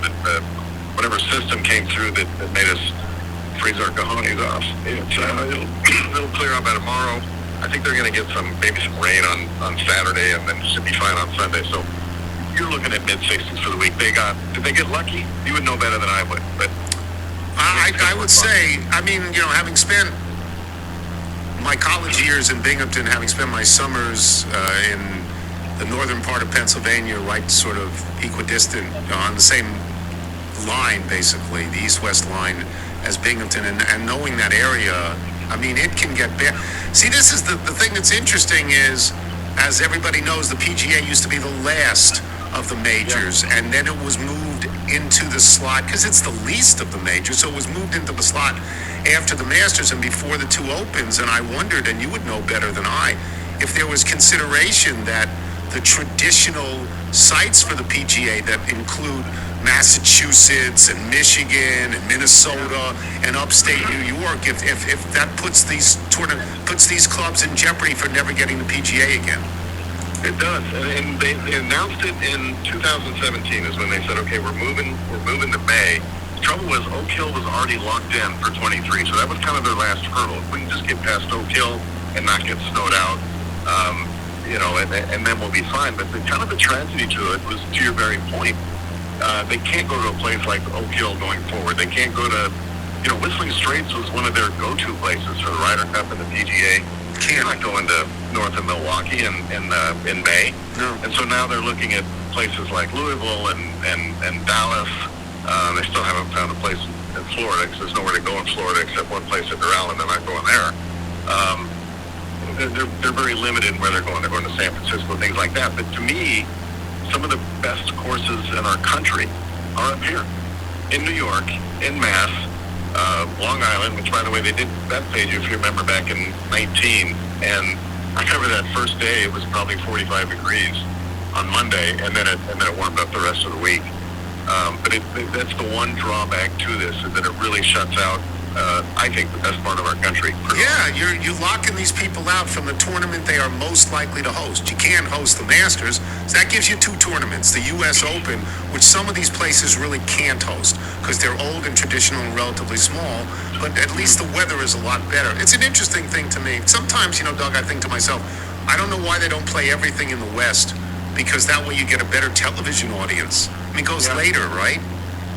It does, and they did that with Tories. Remember the year that Tiger won? That was the first time that they did, basically prime time for the U.S. Open, and they killed it. And they got lucky by having, one of the great U.S. Opens of all time. They'll do it again for.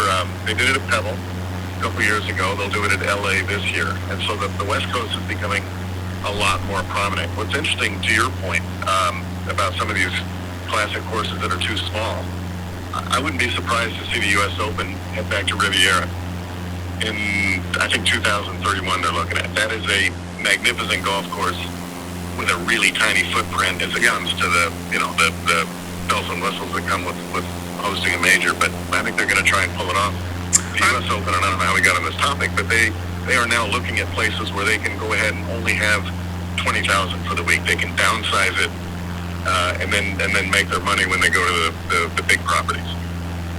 It's interesting because everybody who knows somebody who belongs to some place, when you get a major, it's a really big deal. And when they take it away from you, they're not like the people at Congressional. When you lose them, you go, ooh, and you get bad publicity, and Rory wins by 100 shots, and there's water all over the course. I'll move on. The Saudi Tour guys, they did very well in the Masters. Very well. How many are going to play in the PGA, and was there a deliberate attempt to keep them from having press conferences? No, not at all.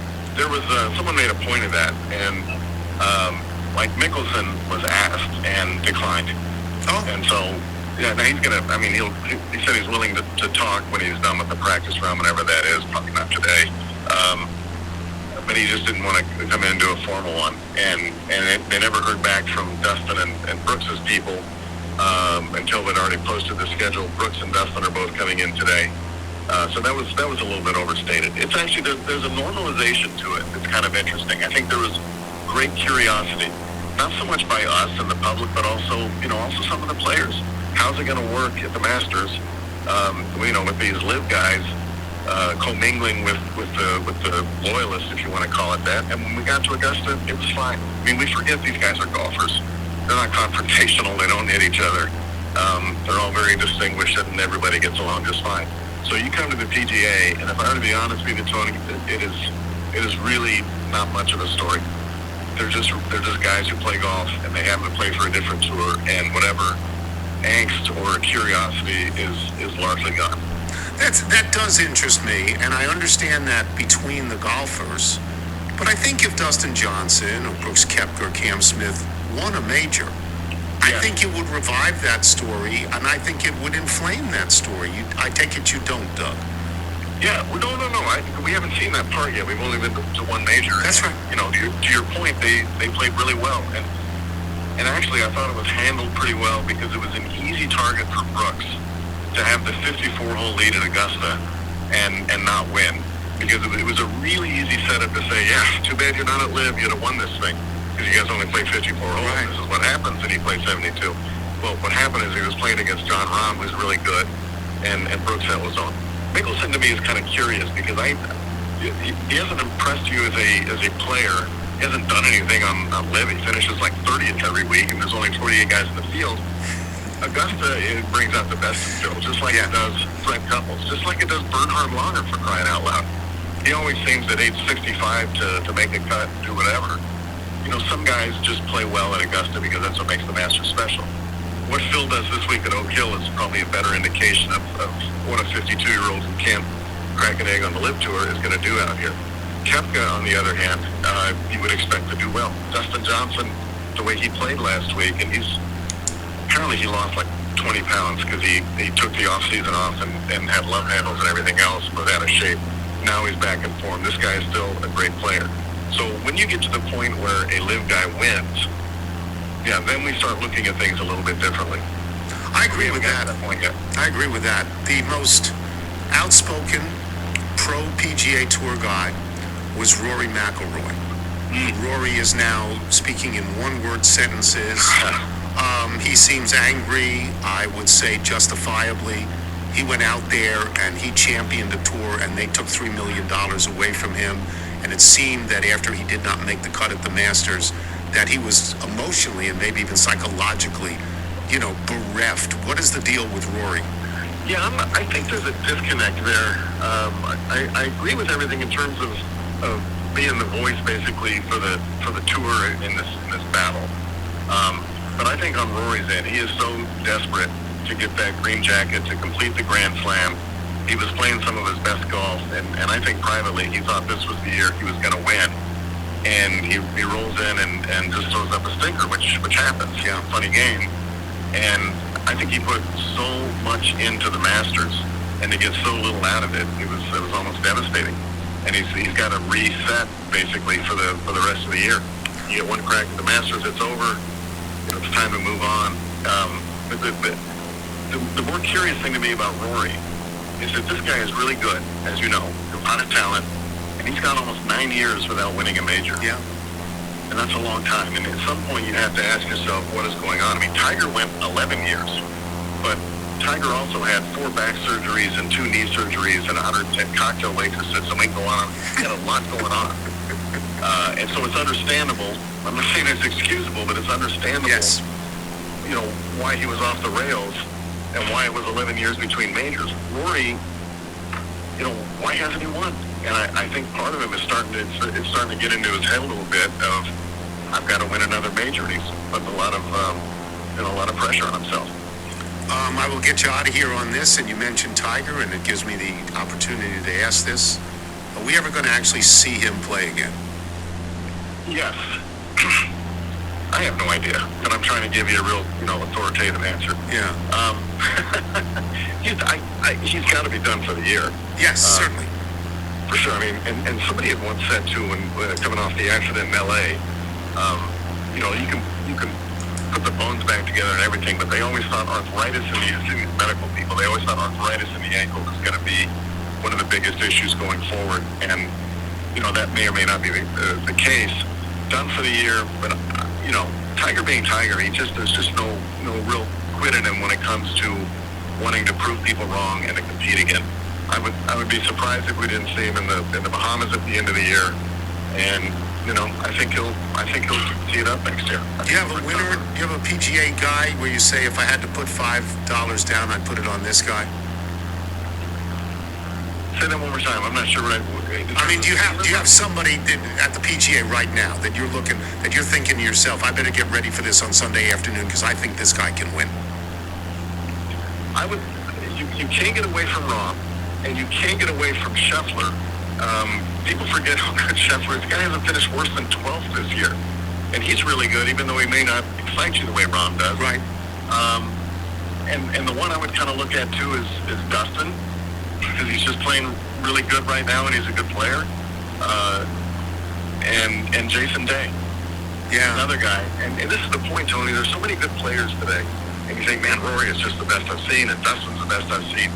I think you forget when you go back to Jason Day, back in about 15 or 16, there was not a single weakness. You wondered how this guy was ever going to lose. He was chipping great, makes everything he looks at, drives it long and straight.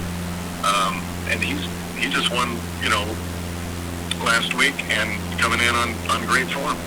It'll be fun to watch. That's the outlier, by the way. I'm going to throw a Cameron Young at you too. Okay. This guy has not won on tour yet, and this guy is really, really good. That's the guy whose dad is the club pro at Sleepy Hollow, right? Sleepy Hollow. Yeah, it was one of the great moments at the British last year when some British writer looked at his guide and said, I see you went to high school in the Bronx. I think you went to Fordham Prep. He goes, is it amazing to you to have gone from the Bronx and here you are leading at St. Andrews?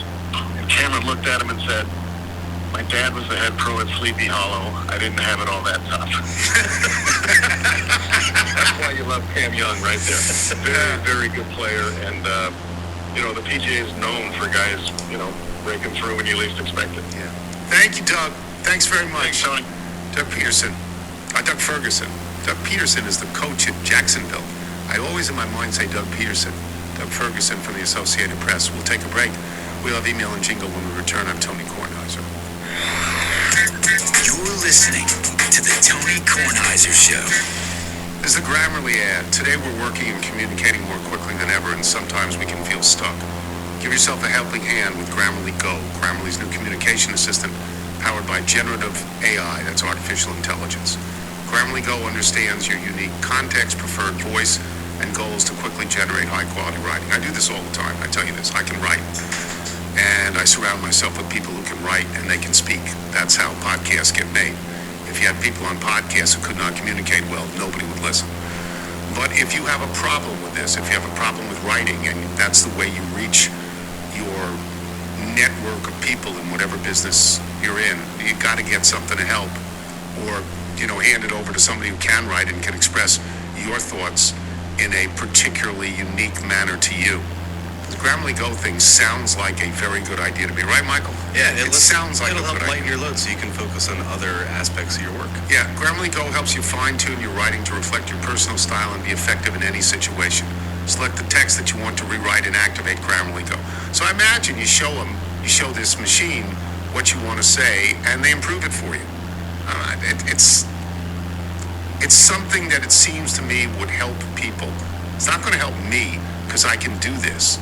Like, that's why I need a handyman. No AI for AI? I don't need AI doesn't need AI, but I need a handyman to blow off the leaves on my roof because I'm not going up there to do it myself.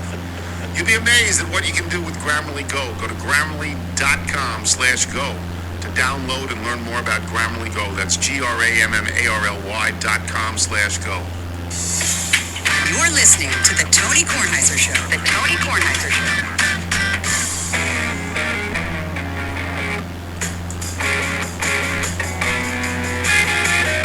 Tony's got notes from you, and he's got your emails too. Tony gets shoes for free, and he's got Tillamook ice cream. Tony's got a mailbag on the show. Tony's got a mailbag segment 4. Tony gets your emails, but they're not on the screen. Nigel prints them out for Tony to read. Tony's got a mailbag. That's the first time I've heard that. That's Sean. Yes. That's great. That's Can't You Hear Me Knock? Yeah, that's right. That's wonderful. Yeah, We great. miss Sean. We do. How do we get This Sean? totally makes up for when you put in Walter Cronkite's autobiography instead of the show for a couple days. How do we get Sean back on the show? Segment 4, very excited.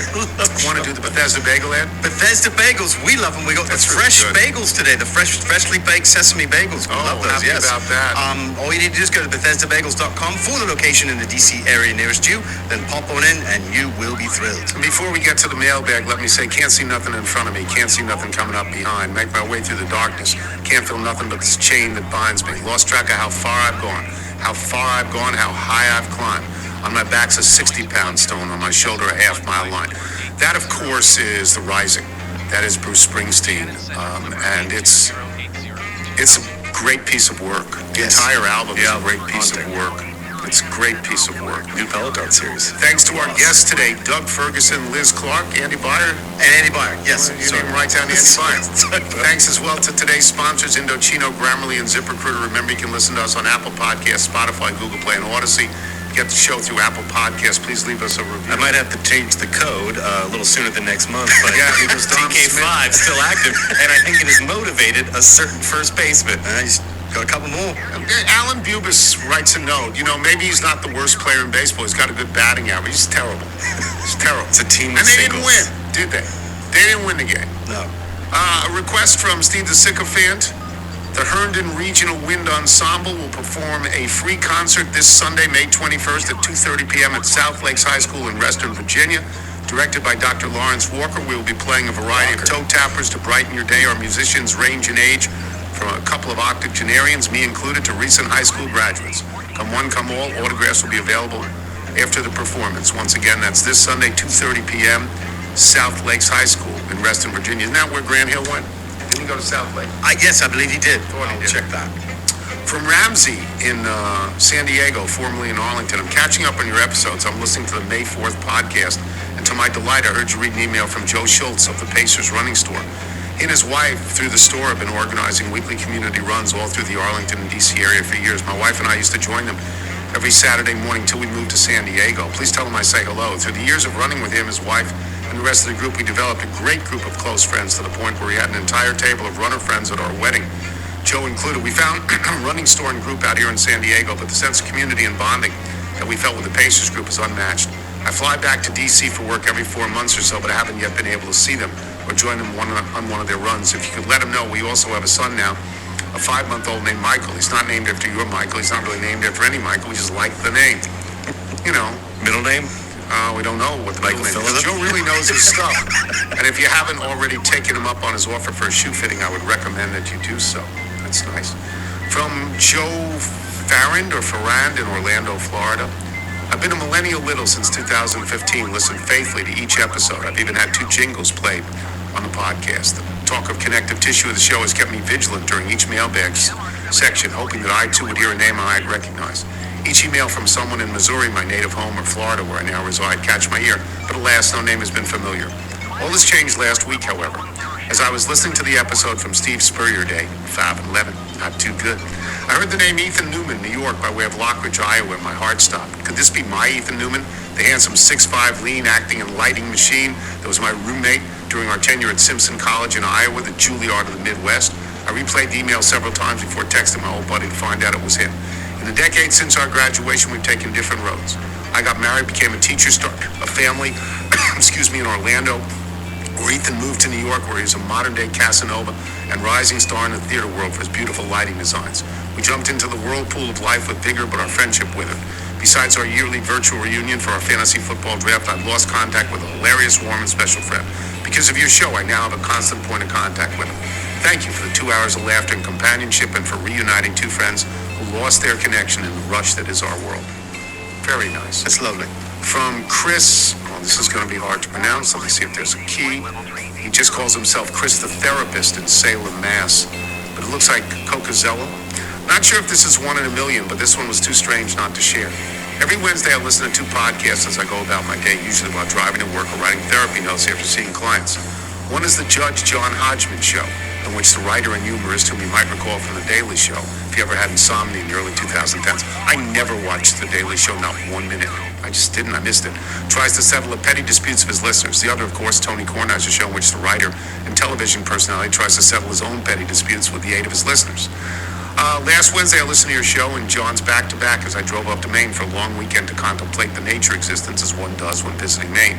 You can only imagine my surprise when both ponds featured listeners writing in about the dairy cow population and milk production of the Azores. You can then imagine my further surprise when fellow little Mark Graff identified his current location as Hill Air Force Base in Salt Lake City, the very place that John's listener Kate and her husband are leaving the Azores for in short order. Is there some kind of Azores to Utah pipeline that I've never heard of? How far does one have to travel from Salt Lake City to find Portuguese wine? Will Kate and her husband meet Mark? Can the connective tissue of this show permeate all other podcasts? Like they said in the old Tootsie Pop commercials, the world may never know. P.S. It's getting warm on the North Shore, so the traffic between Marblehead and Revere is getting worse along the beaches. From Sean Johnson in La Plata, Maryland. I spent Friday beaming with pride as my daughter graduated with her mechanical engineering degree from Vanderbilt University. Good job, Sydney. The ceremony had a lot of downtime, so I got to listen to the Thursday pod. The show opened by recounting the book party for Luke Russell. You shared that you met Punch Bowl's Jake Sherman and his wonderful wife Irene, who I worked with 15 years ago, and NBC Talking Heads, Peter Alexander and Kristen Welcome. But we all wanted to know, was Ari Melber there? He needs to get to DC Insider Events, and he's going to finally meet Mr. Tony. Who? I don't think he was there. Okay. Who's that? Okay. David Epstein, New York City. On the May 10th podcast, you described Donald Trump as indefatigable. Several decades ago, there was a one-word advertisement for the up-and-coming NBC News commentator Chris Wallace. And that is when the word indefatigable entered my lexicon. And when I learned it was pronounced indefatigable, not indefatigable. Okay. Yes. What did Melber say? He said yes? Yeah, okay. Despite its etymology... You missed when we did that 30 seconds ago? Yeah, I lose my memory. I'm old. Despite its etymology indeed being the Latin for fatigue, the word is essentially the Willamette Valley of compliments, with the accent coming not where you'd expect it. While not currently a Grammarly client, if available, I'd like to be considered for the position of official etymologist of the Tony Kornheiser Show. If so honored, I can, in a subsequent letter, explain how everyone is using the phrase begs the question incorrectly. Yeah, he ought to do that. What is bugs? That's not words is etymology, but bugs sounds like etymology. Doesn't the study of bugs? Entomology. Okay, that's what I'm saying. Yes. And also he says, on a whole other note, my favorite Secretariat story was told by Gary Trudeau, who relayed that he heard a woman tell a TV sportscaster following Secretariat's Triple Crown racing victory after the traumas of Vietnam and Watergate, Secretariat restored my faith in humanity. That's a little much. Josh Cohn, Brynmore, Pennsylvania. So did you get your Father's Day present? I did. I did, indeed. Claudia Rogers, Westminster, Maryland. Sorry I'm late to the conversation, but I was in Scotland enjoying my first trip abroad since the pandemic. Tell Michael that a great way to extend the life of your grapes is to freeze them. Put them in small individual containers and they will make great snacks for the boys, especially during the hot summer days. If they're now old enough where I would trust them with frozen grapes. That would be good. From Peter Ward in Dundee, Scotland, who writes, I am sneaky short. Long-time little, first-time emailer from Dundee in Bonnie, Scotland, just across the water from St. Andrews and all the walk spoiling that goes on there. There is store or shop, as Nigel would and we would call them, called the Cheesery in Dundee. My first thought was that La Cheesery had expanded globally and I landed in my hometown. And my second thought was how fortunate I was that they decided to locate in my hometown and I needed to pay a visit. On entering the store, I was greeted by a fine selection of cheeses, chutneys, and pickles. Biscuits for cheese and some meat-based products too, some artisan stuff, some tested by volcanologists. I opened with a hearty hello and began to discuss the hot topics of the day, the increased price of produce, the hazardous parking at Trader Joe's, the varying drop you get on running shoes, the service at running shops, and for the old-timers, gas station chicken. Sadly, this fell on deaf ears, so I picked some cheese for my evening meal, and then I asked for the TK little discount at the counter to be greeted by the TK salute. This confirmed my view that this indeed is part of La Cheesery's global expansion and the inexorable takeover of the world by us littles. As I left, I bid them a hearty The Cheesery with a knowing wink and left. I have no connection with the shop or the store other than being a customer. They kept it going. Cheese deliveries twice weekly during the pandemic. It's a great place to buy your dairy products should you ever be in Dundee or this part of Scotland. Isn't that nice? The Cheesery? Yeah. From Ruffin Sykes in Charlotte, North Carolina. I think there's really only one thing you can say the next time you encounter a pileated woodpecker. Big guy, big guy, big guy, big guy. P.S. The construction on Dilworth Road East is ongoing, in case you were any of the littles. Thank you for that. Wanted to know. From Joe Anderson in Alexandria, Virginia. Who you got in the Preakness? I got a tip from Henry Gondorf's guy, Kid Twist, to place it on Lucky Dan. Thank you for that. And from David Andrews. Not that David Andrews in Adelaide, Australia. Sitting at my desk at work, listening to the Tuesday podcast, salt discussion. Father gives son the gift of salt. I quote, take the large. You're my son. Utterly brilliant. Down on your bike tonight, everyone, as always, do wear white. Good evening and thank you for filling these seats tonight. All right, that was the Wednesday, May 17th episode of the Tony Kornheiser Show. We are now moving on to the Thursday, May 18th, 2023 episode of the Tony Kornheiser Show. Previously on the Tony Kornheiser Show. So what's the prediction of the weather, and is anybody sort of scared that having a major in upstate New York at this time is risky? Tony, I'm disappointed that we couldn't have had this conversation yesterday. It was magnificent. It was probably 65. It felt like springtime and anywhere else in the country, and it was 38 degrees when I walked in this morning.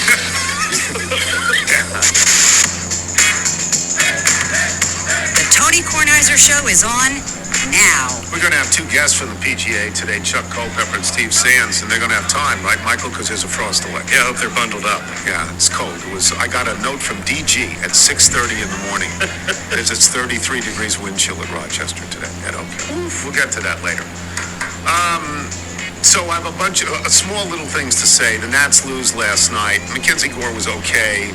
The Nats failed. They had second and third, nobody out in the seventh, I believe. They only got one run across. C.J. Abrams and Lane Thomas both struck out. C.J. Abrams cannot hit a low inside pitch. He misses it by a foot. It's almost like they have tape. Yeah, that's all you should throw this kid, because he can't hit that pitch. Well, They he both has some power struck out. last series, so... And in the next inning, the worst player in the major leagues, Dominic Smith, grounded into a 6-4-3 double play. And I stopped after. I was done. That was I it. just wrote Chuck Todd a note. I'm done. 6-4-3, get out. Good night. That's The it. Marlins' record in one-run games is Great. unbelievable. It's great. Who manages them now? Because Mattingly doesn't. I don't know the guy. I don't know the guy. But Did you They beat the Nats. Did you hear the booth? Were you watching with volume on? What? Carpenter wasn't there again? Must be another graduation, but you get our favorite little booth. For, Coco and France. Yeah. Skip Shoemaker, or Schumacher. That's the manager of the Marlins. Skip I would never. If you know what, if you had just said who is Skip Shoemaker, I go, I don't know. I am not. I don't know. I Yeah. don't know who that is. I'm not familiar with Okay. that. We had a very nice evening. I don't know that I talked about this. On Tuesday, Nigel and I went out to dinner with Ron Flatter. Yes. And we went to Taco Tuesday at Columbia. I don't know how I feel about these all-you-can-eat things. I mean, I never eat enough to, I think, justify the price on these things. But it was very good. I mean, I'm not a great taco person, hard shell taco, soft shell. I like the stuff inside. Right. Dragons do love tacos. Yeah, well, that's something that the kids care Yeah, it's about. a book. Yeah. So I pile the stuff For the spicy jalapeno. on a soft taco, but I don't eat the taco. No, I don't you use it roll as up. like a mini plate. Yeah, I don't Yeah. roll it up. Right So it's more like a taco salad. Are you crumbling up your like crunchy tortilla into the salad? No, I'm leaving the crunchy tortilla to the others. I'm Yes. not taking it. Yes, I'm a hard shell. I'm not taking that. Yes. And they had all sorts of good things. They did. It was really good. But all you can eat for me, I try, because my strategy is to get more than I'm paying for. I eat too quickly, and then I'm full. And then I don't really want any more. Well, you went back for a second round. You had the corn. Yeah, but I the mean, corn cob all with you the can stick. eat. Some people, they train. Yeah, they look at train for it. They go 5, 6, 7 Yes, times. it's not They Nathan's hot dogs. right. Yeah, but it was. It's very good. And we ate outdoors, so no threat of COVID. You both know me well that I am not. You're not an particularly- eater. I am not an eater. I'm not particularly adventurous eater, but I love Mexican food. We never had that growing up in England, really. Yeah. And I love it. So I thought it was fantastic. And we enjoyed Ron Flatter's company. He's a delightful He's working fellow. for a horse racing website, and he's at the Preakness, and he's going to listen to this at some point. He said that his podcast is a complete ripoff of this podcast. It's fine. Did you guys Dan go- Levitar's radio show is a complete Did ripoff you of my visit radio the show. third floor to see the undisclosed location? We did not. We did not. No, We did not. You didn't go take the up there. back staircase? I'm surprised they let you in the front of the house. I was shocked as well that So I it was got very in very nice. easily. Michael made the point to me in a note yesterday that there was no taco bar last night at his house, right? No, well, I was saying no taco bar to you. I was wondering what you were going to eat. We had shrimp and spaghetti last night. Wow. The shrimp didn't have a lot of taste to it though, so I'm gonna try and make Did it you into a season it? shrimp salad. Oh, nice. I'm gonna try and do that and see what I can do. The older you get, you lose your taste buds. But what I wanted to concentrate on today was the vegetable garden that I hope Michael puts together for us with the skill and alacrity, is there such a word, an alacrity, that he put together yesterday, the second planter. Would you describe So how the you did second that? planter, I changed my approach. I went to what I would call the most annoying part first, which was putting all the mini slats underneath for the storage shelf, which again required 54 number 3 screws. So I did that first. You have that machine that puts screws in. Yes, I asked if you wanted to use the Screwdriver. drill. I was afraid. And you shied away from it, and I didn't want to have to call in a replacement, Phil and Frank for Yeah. the afternoon show. No, so we made it. I made one tactical error, and then afterwards I realized I missed one piece, but it's okay. I screwed around the missing piece. But I just love how you were looking at this and trying to be the grandfather figure that you are, you've now given over your vegetable garden to my children. This is saying what this is now their responsibility. No, not their responsibility. I will work it every single day, but this is what I feel. You'll till the ground? I will do that, and water and everything I'm supposed to do. We have now 2 brand new beautiful planters and 1 old planter from a couple of years ago. Older cedar and planter. a ceramic pot, a big ceramic pot. My feeling is that each of the planters will hold 3 plants, and the ceramic pot will hold 1, for a total of 10. And I believe we should get 5 pepper plants and 5 tomato plants, and I believe that we should not make the kids do anything, but let them come over and see the growth before the squirrels eat things, to see the growth to think of it as their garden and their vegetables, to realize that they don't have to go homeless in their lives if they can grow, food. That's all great, but what you really want is you want me to drive to pick dirt up for you. Yes, I and do. you want me to pick up, now you've given me a directive, you want 10 plants. But I will pay for them. I think we should just go full Hunger Games on this. We have 3 planters, we have 3 grandkids. We can see who loves you the most. What does that mean? Only 3 plants? So 3 plants for each kid. That's fine. And each individual planter. And then you can have sort of the grandfather one aside. And that's fine. And then I'll take the ceramic pot. Yeah. And we'll just decide whether we put tomatoes now, what kind or of peppers tomatoes in it. do you? I'm not sure you can get the big heirloom tomatoes in these because No, heirloom tomatoes, no. But I think you can get, the normal sort of what they call big boy tomatoes that are not really all that big, the standard size tomatoes. I think you could probably get a couple of the smaller tomatoes. I don't care about them, but kids can eat them. You just take them in your hand and eat them, a couple of those. What do they call those little tomatoes? Like a little grape tomato or Grape like tomatoes. I sunburst don't tomato? don't really love them. Can I just make one suggestion? Yeah. At any point, if you don't play around with the kids while putting a tomato in your mouth. Like The Godfather. That's the end. It started well. That's the end. Yeah. And Marlon Brando goes. And in terms of peppers, any kind of pepper you want. You're going to get one of the really hot peppers. I always have to keep it interesting. Yeah, I don't like the really hot. You had like habaneros in that one. Yeah. Those are fierce. Taught you a lesson. Yeah, it's the end of those. I mean, those. If you touch them and lick your finger, you're in the emergency room. You're done. The hospital. Those are brutal. Yeah. But I like to wait with green peppers. I wait for them to turn red, or you can get red peppers. But what are we worried about most? Blossom end rot. Blossom end rot. I mean, that has attacked us every single year. Blossom end rot. I don't know what to do about that. I mean, this is not scaring off an animal. It's not critter frenzy. No, it's blossom end rot. So I don't know. Is there anything like you've also talked about zucchini? Yeah, you can't do that in a planter. The mounding nature of zucchini, I don't think will work in that planter, but I think we can put it on the ground because once it gets going, it'll produce all season long. Well, we have that other I did some patch. great zucchini fries. We have a patch that you can put that in on the ground. Okay, I would try that. Yeah, I'm not a zucchini person, but I'll look at them. I like carrots, but I've tried to grow them and I've never had any success growing carrots. Just get carrots at the store. Yeah, and that's how I feel about lettuce as well. And you know what? That's how I feel about tomatoes. Because you get to that point. Once Norman's farm stand opens, just go to Norman's. Norman's farm stand by June 1st. They're every day, and you can get a little barrel of 3 tomatoes. The heirloom tomatoes. I like the purple heirloom tomatoes. Some people like different ones. I like those. I like the purple ones that look terrible, but they taste great. You have to wait till August for them. Whenever you get heirlooms, without fail, something in your grocery cart or like in your basket ends up squishing one of them on the way home. You don't want that. I always heard heirlooms are something you go to a stand for. On the way back from Delaware, you go to Clayton Farms, or you go to the Norman stands. There's a couple of Norman stands. There's one near East West Highway, and there's one on Massachusetts Avenue. Right by Little Flower. I always heard tell that Jersey tomatoes and Jersey corn were the best. Is that the best? That's true, right? The best. And having grown up with yellow corn, when I got to Washington and everybody ate white corn is definitely sweeter. Sweeter, yeah. Definitely sweeter. But I like yellow corn better, and you cannot find it in Washington anymore. And that, I believe, that is Jersey corn, is yellow corn. And yes, Jersey tomatoes, they are beefsteak tomatoes. Fantastic. But I think you need, those plants are heavy. And yeah, those need some deeper root structure. They need some support. You can't just put them in a planter. No. No.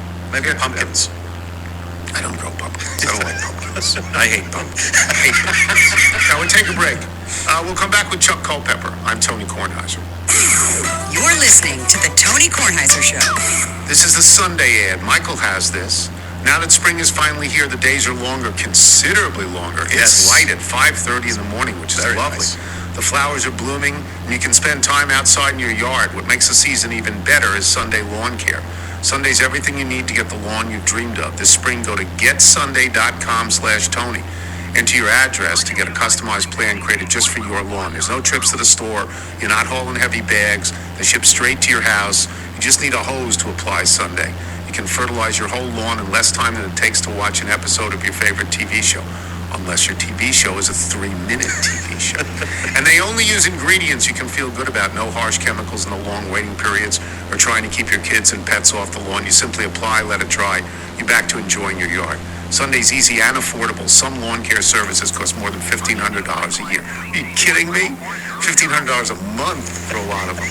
But Sunday's full season plan start at just $109. You get this. I do, and I love nothing more than attaching the little pouch to the hose. Hose etiquette, so great to interact with your neighbors, to just hide away from the kids who are inside clamoring at the window for you to come inside.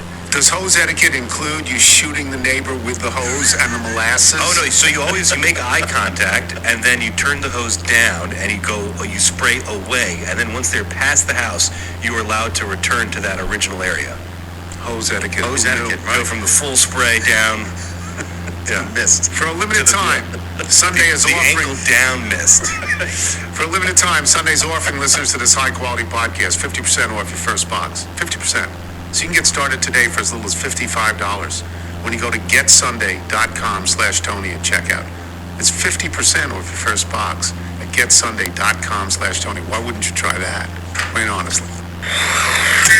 You're listening to the Tony Kornheiser Show. The other day we played somebody who did the mailbag theme, Annie Kress. It was beautiful. She thanked us for playing the jingle and sent 2 songs more.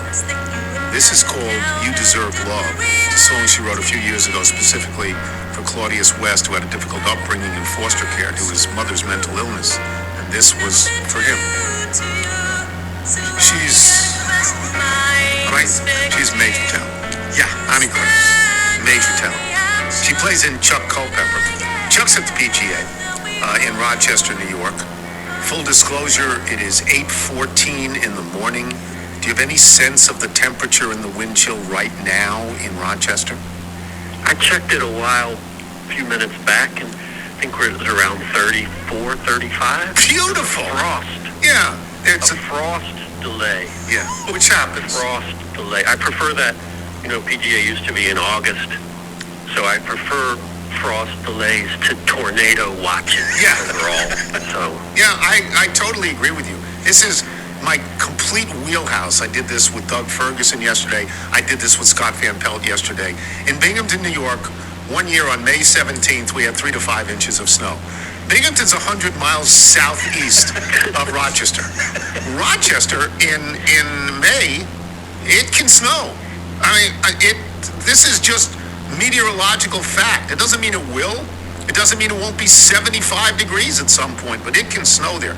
You wrote a couple of stories. You wrote a big one on Rory yesterday. You wrote a big one on Jason Day today. I'd like to concentrate a little bit more on Rory because Jason Day comes back from injuries. Jason Day's story is an athletic story, and Rory's story, or maybe I'm wrong, Rory's story at this point seems to be an emotional story.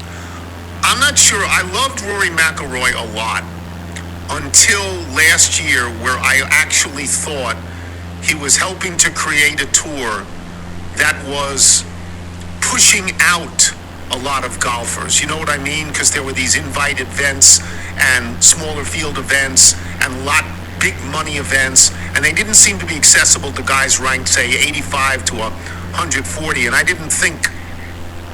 don't know if Rory thought about that, because I thought of Rory as a very egalitarian person. So my feelings about him are complicated. What are your feelings about Rory McIlroy? I noticed that too last year, and I thought about that. It reminded me of the old a line attributed to Chris Everett, which was, when you don't have anything, nobody gives you anything, but when you have everything, people start giving you everything. You know, it's like, why do we need to give the big guys even more? There is a real element of that I feel as well. And I would really like to see him win another major objectively. I'd like to be there. I'd like to get to write about it, because he was so great when he won it was 4 out of 11 between the 11 U.S. Open and the 14 PGA, I believe it was. So, or 4 out of 15. And so, you know, I think because of the caliber that he showed at that time, and really, you know, rational people or allegedly rational people were talking about how he was going to go to the double digits, you know, and he's going to surpass everybody but Tiger and Jack maybe, and that was crazy talk. But the idea that it's gone 32 majors since then is also crazy. So I think basically he's an excellent diplomat for the game, and he took on that role of speaking that a lot of players wouldn't during the Live uprising. And so and you know, then there's that question of whether that cost him something, and I'm not sure about that. People say it did, but he still won 3 times and won $8-some million last year. So, yeah, I'd like to see it happen again. I don't think it'll happen again this week, but I'd like to see it happen again. So Rory McIlroy is a golf phenom. He was identified in the way that Tiger Woods was identified at a very young age as being great. He is basically unschooled because he played golf his whole life, and he's smart. There's no getting around this. When you hear him talk and articulate positions, he has a depth that many individual athletes, or athletes even on team sports, they don't have. And he's got it. And what I will advocate for right here is that he carried water for Jay Monahan. He carried water for this tour. And for reasons that have very little to do with golf, except in the larger scheme, when he didn't make the cut at the Masters, he didn't want to play the next week. Wherever it was, he didn't want to play the next week. And they took away $3 million from him. And to me, Jay Monahan, that's, I understand the rules, you enforce the rules for everybody, but throw him the money back door somewhere. You know what I mean, Chuck? He carried water for that guy. I agree. He also helped make the new rules. So, you know, which is what caused him a lot of flack at that moment. You know, so I get it. I get why he got, well, it was considered a lot of flack. I consider it to be a little bit of flack, but I get why he did. I think taking on that responsibility was something rare. I think maybe even other players might have benefited from not doing it so much. Yeah, but and you also have the, you know, when you see somebody who makes the choice of giving up $3 million, it must be a good life going on. Yeah. I think, you know, He's got lots of money. Yeah, right. He's got lots of money. I sort of felt that there should be an acknowledgement. You know, the acknowledgement was he made the rules, he broke the rules, he understands it. But I think that Jay Monahan should have said he was on my right shoulder when I needed him. And he should have said that. Rory seems lost now. That missing the cut at the Masters seems to have deeply affected him, or am I wrong? No, I think that's right. And I think you always want them to come in and speak. You always want us, the reporters, you always want them you always want to learn more about them. You always think it helps the game in some way. Probably you think of Jack and Arnie and how well fans thought they knew them, and how that helped the game. But sometimes I almost, for his sake, wish he didn't have to speak leading up to these majors anymore, because the entire sort of hopefulness of the tone and the, you know, his capacity to kind of go through for others what he's going through mentally, it's gotten to the point where it seems to have had every single possible lead-in tone for these majors, and then it still doesn't work. And the one at the Masters was nice and chirpy and hopeful, and then that. happened, and it was baffling. And so sometimes I think a nice good silence could work. Although I just loathe saying that, but he, and then there was a bit of a pivot Tuesday morning that'll probably be acknowledged from here, which is where he said, he was asked, are you going to sidestep all these live questions from now just to kind of keep your peace of mind? And he said, yep. That was the whole answer, yep. So, I think he's realizing that he's tried every single, talkative and mental approach to this, and it has left him lost, I think. That's what I think. I mean, and he talks about the mental aspect of golf a lot. Jim Furyk once told me this.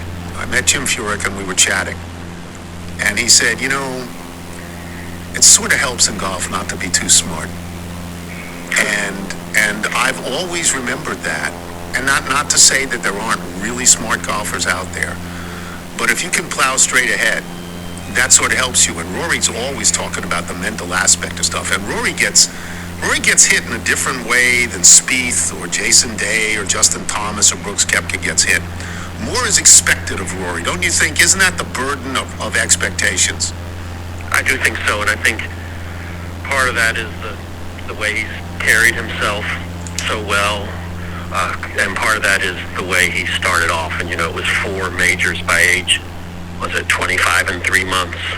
So that's what built that, and it has built, even in the almost 9 years now since he won a major at Valhalla in Louisville in 2014, it seems to have built still more even without another major. So more is expected of him. I think that's true. I'll go to Jason Day because it's a great story you wrote about Rory and a great story about Jason Day. Apparently, if I read both stories correctly, Tiger's helping both of these guys, right? Tiger's reached out to both of these guys. Could you talk about that? That's right. Tiger, not here, not at Oak Hill, but still in the tournament, still very much. He reached out to Rory by noticing something on, I don't even know how people do this, but on a swing.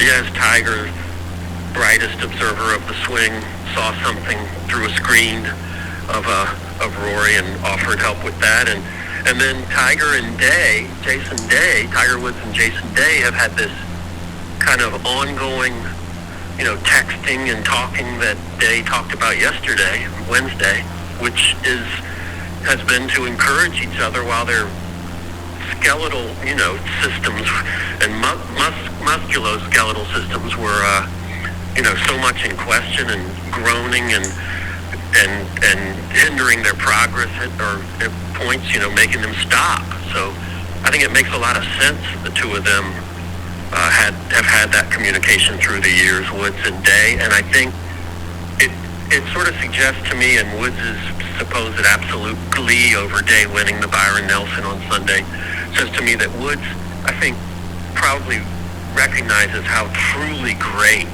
Day was for that spell, and maybe, I don't know if he can be that again with the body the way it is, but, I think he recognizes something in him that he wants to see fulfilled, and that's why he was, seemingly in this text, ecstatic with some profanity to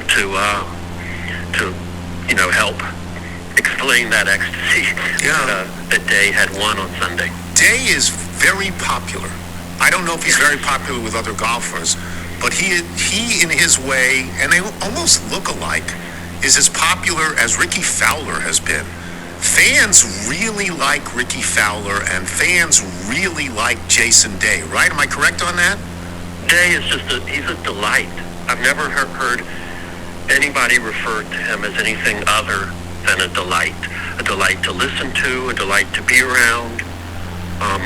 It sort of is a bit of a surprise given there's clearly an intensity in his head and an expectation of himself that would make a lot of people miserable. But he's not miserable, and he's not miserable to be around ever that I've seen. That's good to know. By the way, I add this. I assume you've seen this. That ad, the Forgiveness ad, with Morikawa and Tiger and Rory. That is That has made Tiger look better as a human being than anything else he has ever done. Where he goes, I'm still hearing it, let's move on. Whatever. You've seen that ad, right? That's a great ad. It's great. Yeah. That's a tailor-made ad? It's really good. Because you don't think of Tiger as one of the guys. And he seems like one of the guys there, even though he seems to be on a higher level than the other guys, right? Yeah, I think the Tiger humanity aspect is something that we've watched kind of sprout and slowly blossom across the years from, to somebody with...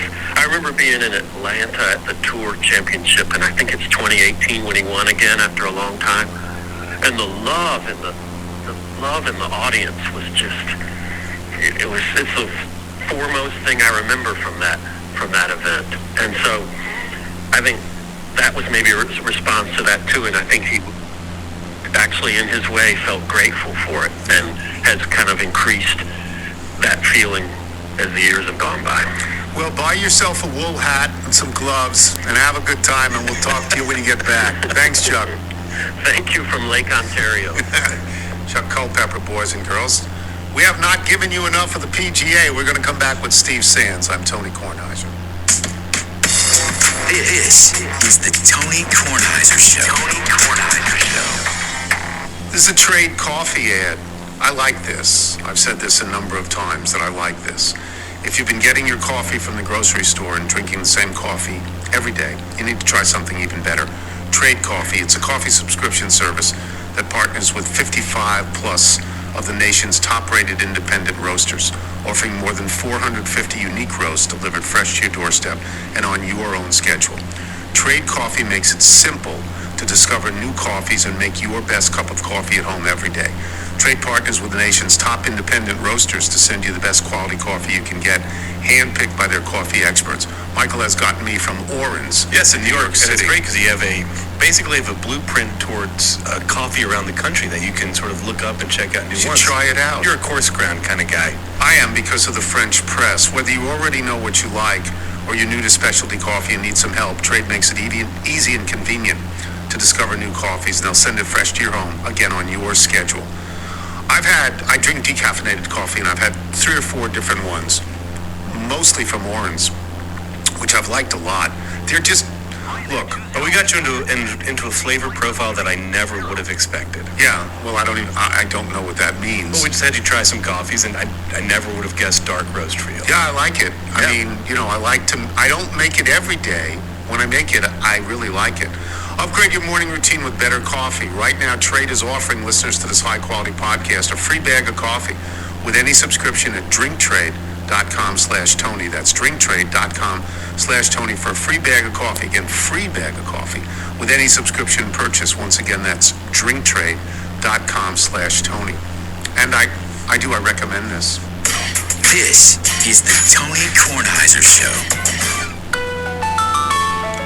Once again, this is Ani Kress. Might be Annie, but it's A-N-I, and I've been saying Ani. We'll call it Ani for right now. For right now, unless she writes us and says, you're a moron. It's Annie. And I would say if it was Annie, wouldn't there be another N, an E, or something like that? She can really sing. Yes. This is called Let Your Light Shine. It's a motivational song with beautiful poetry part written by Claudius West. Michael, if people like Ani Kress want to send us their original music for us to play, how do they do it? Send us your music by emailing it to jingles@TonyKornheiserShow.com. And she plays in Steve Sands. We've already talked to a bunch of people from the PGA, but we haven't asked them the questions we're going to ask. Yeah, was he hanging out with Josh Allen and Von Miller? Yeah, were you hanging out with Josh Allen and Von Miller the other day? No. As soon as Josh Allen said that he likes the fact that people yell mashed potato off the team, I was like, okay. I can check the Bills off the list. All right. Where are you staying? What's the hotel? What are the accommodations? You're not happy, Tony. No? You're not happy at all. This is a zero-robe hotel. You're not a very happy man this week. The only thing that makes me happy with the hotel situation is that it's somewhat in the proximity of Binghamton, which gets me excited. I love being near Binghamton. Wait a second. Binghamton's like 2 hours away from Rochester. How far out of town are you? You know how sometimes, not sometimes, but every once in a while, maybe even more than every once in a while, you like to exaggerate by giving some insane number, even though it's like 14. You say like you've done that a million times. Right. It feels as if we're about 2 hours away. Okay. But we're not. It's okay. You didn't go through Binghamton on your way to Rochester, did you? You I didn't did stop. not go through Binghamton. I did not have a heated toilet seat. There's no robes in the closet. This is not a very good Tony week. Did you bring warm clothing? Oh, man. Wow. It was freezing yesterday, and they knew it was coming this morning. And it's cold again, man. There's a long delay for frost, which is something you don't hear a lot at major championships. But when the PGA moved from August to May, and a lot of venues that the PGA of America likes to take its PGA championship are, north of, where you would think golf would be played. Even in May, they knew that something like this would happen. When you go above the Mason-Dixon line in May, you never know what's going to happen. And Rochester, it is chilly, man. I mean, mid-30s. Now, it's going to be very warm. It's going to warm up. It's going to be nice the rest of the week. It might rain a little bit on Saturday. There will be no more frost delays, but a frost delay at a major is a rarity. When I put on the Golf Channel at odd times, and I see the European tour, and quite frequently in places like Sweden or Germany or wherever it is in Europe, in Scotland, in Ireland, you see people really bundled up. So I've gotten used to that visually, but it's hard to play in that. If you go off this morning and tomorrow afternoon, that's not as good as going off this afternoon and tomorrow morning, right? Yeah, every major championship, pretty much every week on the PGA Tour, they're called waves. You either play early on Thursday, late on Friday to switch it up over 36 holes, or late early, as you said. And usually there is a wave that is a better wave to come from as far as giving yourself an opportunity on the weekend. Now, at the Masters, there was a clear difference between early, late, and late, early. But John Rahm was a winner, and he was on the wrong side of the good wave. So you never know exactly how that's going to take place. That is a much bigger deal, I always thought, at the Open Championship when we're over at Royal Liverpool, say this summer, when the weather can get really crazy over there, literally minute by minute. But in the United States, they at the three other major championships, it plays a factor. But again, a couple of last month at Augusta, it didn't matter to John Rahm, who was definitely on the wrong wave. He ended up winning the green jacket. So I said this the other day to somebody, and I don't remember who it was. But Rochester, New York was really something when Eastman Kodak was in business. Yep. And I felt that in my lifetime, if you ask me what is the one sort of business situation that you never, ever would see coming. I understand when retail stores go out. I understand that Lord & Taylor goes out. I understand that Montgomery Ward goes. That's different. That's retail. That's whim. Eastman Kodak going out. They invented the Polaroid. Are you kidding me? They were ahead of everybody all the time, and I thought necessary to the United States, and they're out. They're out. Yeah, it's sad as far as the economy goes, and all of those types of jobs. But Rochester's bumping, man. There's a lot of people here. It's a really good sports town. Not that they've attached themselves to Buffalo, but you get that Western New York vibe. Do not call it upstate New York, by the way.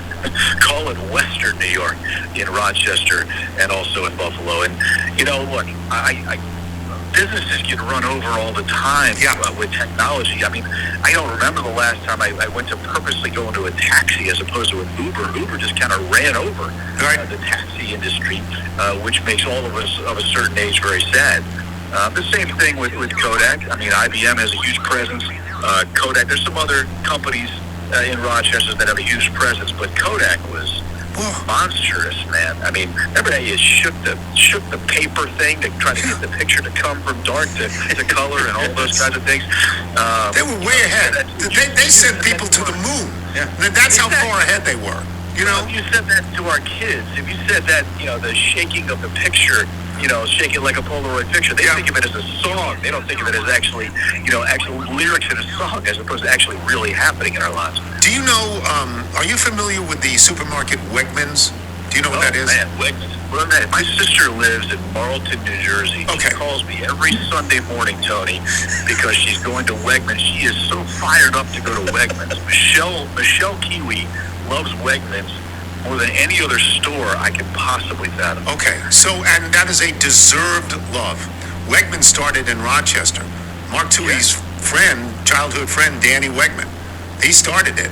I mean, Wegmans, for example, the Wegmans in Binghamton, people spend the entire day there. They eat their meals there at Wegmans. It's not just a grocery store. It's a lifestyle, Wegmans. I'm telling you, my sister loves Wegmans. She's a DC kid. Yeah. She's a giant Safeway kid. And she loves Wegmans. Wegmans is a big deal with her. You know what I had the other day? So I don't know if they have this in Binghamton. They probably don't, because the woman said to me, they only have it in Rochester. I said, I want you to get a hot dog. And they said, okay, would you like a red or a white? No, the white. Mark Tui gets them sent down from Rochester. Right. He made me one the other day. They are the pork hot dogs. They're tremendous. Veal and pork. I had no idea. I said, I've had millions of hot dogs in my life. I said, red or white? She goes, the lady said, if you want a regular hot dog, you can go anywhere. If you want a white hot dog, it only gets served here in Rochester. I said, well, give me the white. And throw the meat sauce on it, and it was fabulous. It's great. No, it's great. Mark cooked them the other day. It was absolutely great. We've talked a lot about golf in this segment. It's made me very happy. Are you familiar, and I don't think you are, I don't want to embarrass you. Do you know this guy, one of the guys who made it, one of the PGA guys? Chris Sanger, is that name familiar to you at all, Chris Sanger? He's one of the guys who qualified in as a PGA pro. I was going to say, I know the name, but I do not know the person. Okay, so I'll talk about this because this is cool for me. I'm looking at in my house a big sort of, not a plaque, but a big collection of golf scorecards, and one of them right in the middle is from Woodstock Golf Club. Woodstock Golf Club is in Woodstock, New York. Woodstock, New York is famous for the Rock and Roll Festival in the late 60s. It was not held in Woodstock, New York. It was supposed to be, but it was not. It was held on Yasgur's farm, much closer to White Lake, New York. But Woodstock is still Woodstock. Steve, it's a 9-hole golf course. The only par 5 is about 450 yards. I've played it a bunch. My friend Michael Kerr is a member there, because he's got a summer home up there. And this guy's the pro from a 9-hole golf course without a driving range. And he qualified. And Woodstock, New York is probably, it's not more than 150 miles away, I wouldn't think, from Rochester. And it's a really cool story. I read a story about this kid the other day. Now, he's probably going to shoot 165 in the first 2 rounds. But one of the great things to me about the PGA is that they hold, 20 spots for PGA pros? 20 spots. Isn't that nice? One of the cool things about major championship golf is it's a lot like Grand Slams in tennis. They take on their own identity. The U.S. Open is the ultimate grind, the test all the way through the bag. Who can break par, that kind of thing, on a brutally tough golf course. That's the way it's always been over the years. The Open Championship is the world's major championship. Anybody can qualify. Anybody can step up to the plate and try to go win the Claret Jug this summer at Royal Liverpool. The Masters has that Wimbledon type of elegance, and then the French Open has that outlier with the red clay. Well, the PGA Championship is a bit of an outlier in major championship golf because of exactly what you just said, Tony. They have spots for their own. Reserved. The PGA of America, the PGA professionals who we see in clubhouses and pro shops anywhere you go, no matter whether it's public or private, you see them all over the place. They have 20 spots with a chance to, let's face it, try to make the cut would be a win for them. They're not going to be able to compete against the best players, but it's one of the unique things, or not one of the, that's a double entendre, it's one of the things that makes it cool that major championship golf, like Grand Slam tennis, all 4 of them have their own nuance, and that's the nuance the PGA has. And I think it's really cool. It used to be 25 guys, Tony. They dropped it down to 20, and I hope they don't go any lower. I think it's a really neat part of the whole process. It's nice. It's nice. By the way, we had Doug Ferguson on yesterday, and he said the Saudi thing is basically nothing now among the pros. Like it's there's no particular contention. Do you get that same sense that it's a non-story at the moment? It's a non-story at the moment. The only real big thing that could happen moving forward, Tony, is if a big-time PGA Tour player goes. It feels like, now there's a long way to go here, but it feels like that wave of great players like DeChambeau and Johnson and Koepka and those Cam Smith, those kinds of guys, has kind of been thwarted for now. But if one of those guys takes the bait and goes, then the story ratchets up again. But for now, it feels like with the PGA Tour finding $1 billion of loose change under the couch, has kind like of Phil said, PGA Tour players at bay and has kept live away. Yeah. You have a sense of the course. I was told that at one point at one of the tournaments there, Arnold Palmer was like 32 over par, and that it's a place where you win at -3 or -4 and not -15. Yeah, U.S. Opens are different than PGA Championships. If they held a U.S. Open at Oak Hill, I think it would be much, much, much more difficult because the setup would be much more challenging. Oak Hill is a beast, man. It is a great, great golf course. Kind of like Winged Foot in the fact that it's old school, New York, tree line, thick rough. But the PGA of America, fast greens, the PGA of America tends to ease off the pedal just a touch. They don't mind 6, 7, 8, 9, 10 under par, that kind of thing, whereas the USGA does not like that with the U.S. Open. So I do not think there's going to be a lot of great scoring this week, but I do think that they will be able to attack the golf course in certain spots. Oak Hill is a worthy major championship venue. It is an awesome track. You got a name you want to tell us? It's going to come from out of the distance and win this thing? Out of the distance. You know, I can't get off of Matt Fitzpatrick. He is tough. I mean, the kid looks like he just got bar mitzvah. Yeah. And he is just a baller. He is tough. He plays well on tough golf courses and plays well in tough conditions.